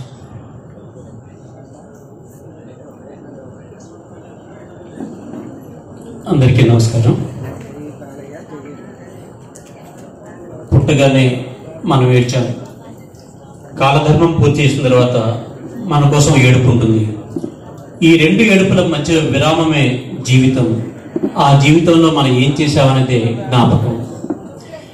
ఆ జ్ఞాపకాలు ఎంత బలంగా ఉంటే ఆ వ్యక్తి ప్రజా మనసుల్లో ఉండిపోతారు. ఉదాహరణకి మన ఎన్టీఆర్ గారి లాగా. మనలో సంకల్పం తగిన ప్రతిసారి ఎన్టీఆర్ గారు చూద్దాం. ఐకమత్యం లోపిస్తుంది అనుకుంటే ఎన్టీఆర్ గారు చూసి నేర్చుకుందాం. మనలో పోరాట తత్వం లోపిస్తుంది అనుకుంటే మళ్ళీ ఆ విగ్రహాన్ని ఒకసారి చూసి దాన్ని మనం తెచ్చుకుందాం. దాదాపు 3 గంటల సేపు జరిగిన ఈ సభలో వేదిక మీద ఉన్న అతిథులతో పాటు ఈ హాల్లో ఎంతమంది ఉన్నారో బయట అంతకంటే ఎక్కువ మంది ఉన్నారు. ఎందుకంటే ఇప్పుడే కాదు, ఒక 100 సంవత్సరాల తర్వాత కార్యక్రమం జరిగినా కానీ ఇలాగే ఉంటారు. That is because of only Nandamuri Taraka Rama Rao garu. Nandamuri Taraka Ramarao గారి సందేశాన్ని అదే వాడి వీడితో మనకు అందించిన ఈ సభ అధ్యక్షులు ఆల్బర్ట్ రాజా గారు. బలహీన వర్గాల కోసం వారు చేసిన కృషిని చాలా హృద్యంగా వివరించిన మన ప్రియతమ నాయకులు నాదెండ్ల మనోహర్ గారు. ఎన్టీ రామారావు గారిని గౌరవిస్తూ తెనాలి ఎలా గౌరవం పొందుతుంది అని చక్కగా ఎక్స్ప్లెయిన్ చేసిన బుర్ర సాయి మాధవ్ గారు. ఎన్టీ రామారావు గారి జీవిత విశేషాలని మనకు చాలా చక్కగా అందించిన ఇతర అతిథులు డాక్టర్ దక్షిణామూర్తి గారు, డాక్టర్ శారద గారు, శ్రీమతి నందమనేని రాజకుమార్ గారు, బీజేపీ నాయకులు మాధవ శ్రీనివాస్ గారు అండ్ బుజ్జి గారు ఎక్స్ఎంపీ. వీళ్ళందరితో పాటు కార్యకర్తలకు, నాయకులకు, ఎన్టీఆర్ అభిమానులకు ప్రతి ఒక్కరికి పేరు పేరున ధన్యవాదాలు తెలియజేస్తూ ఈ కార్యక్రమం ముగిస్తుందని ప్రకటిస్తున్నాం. Thank you one and all.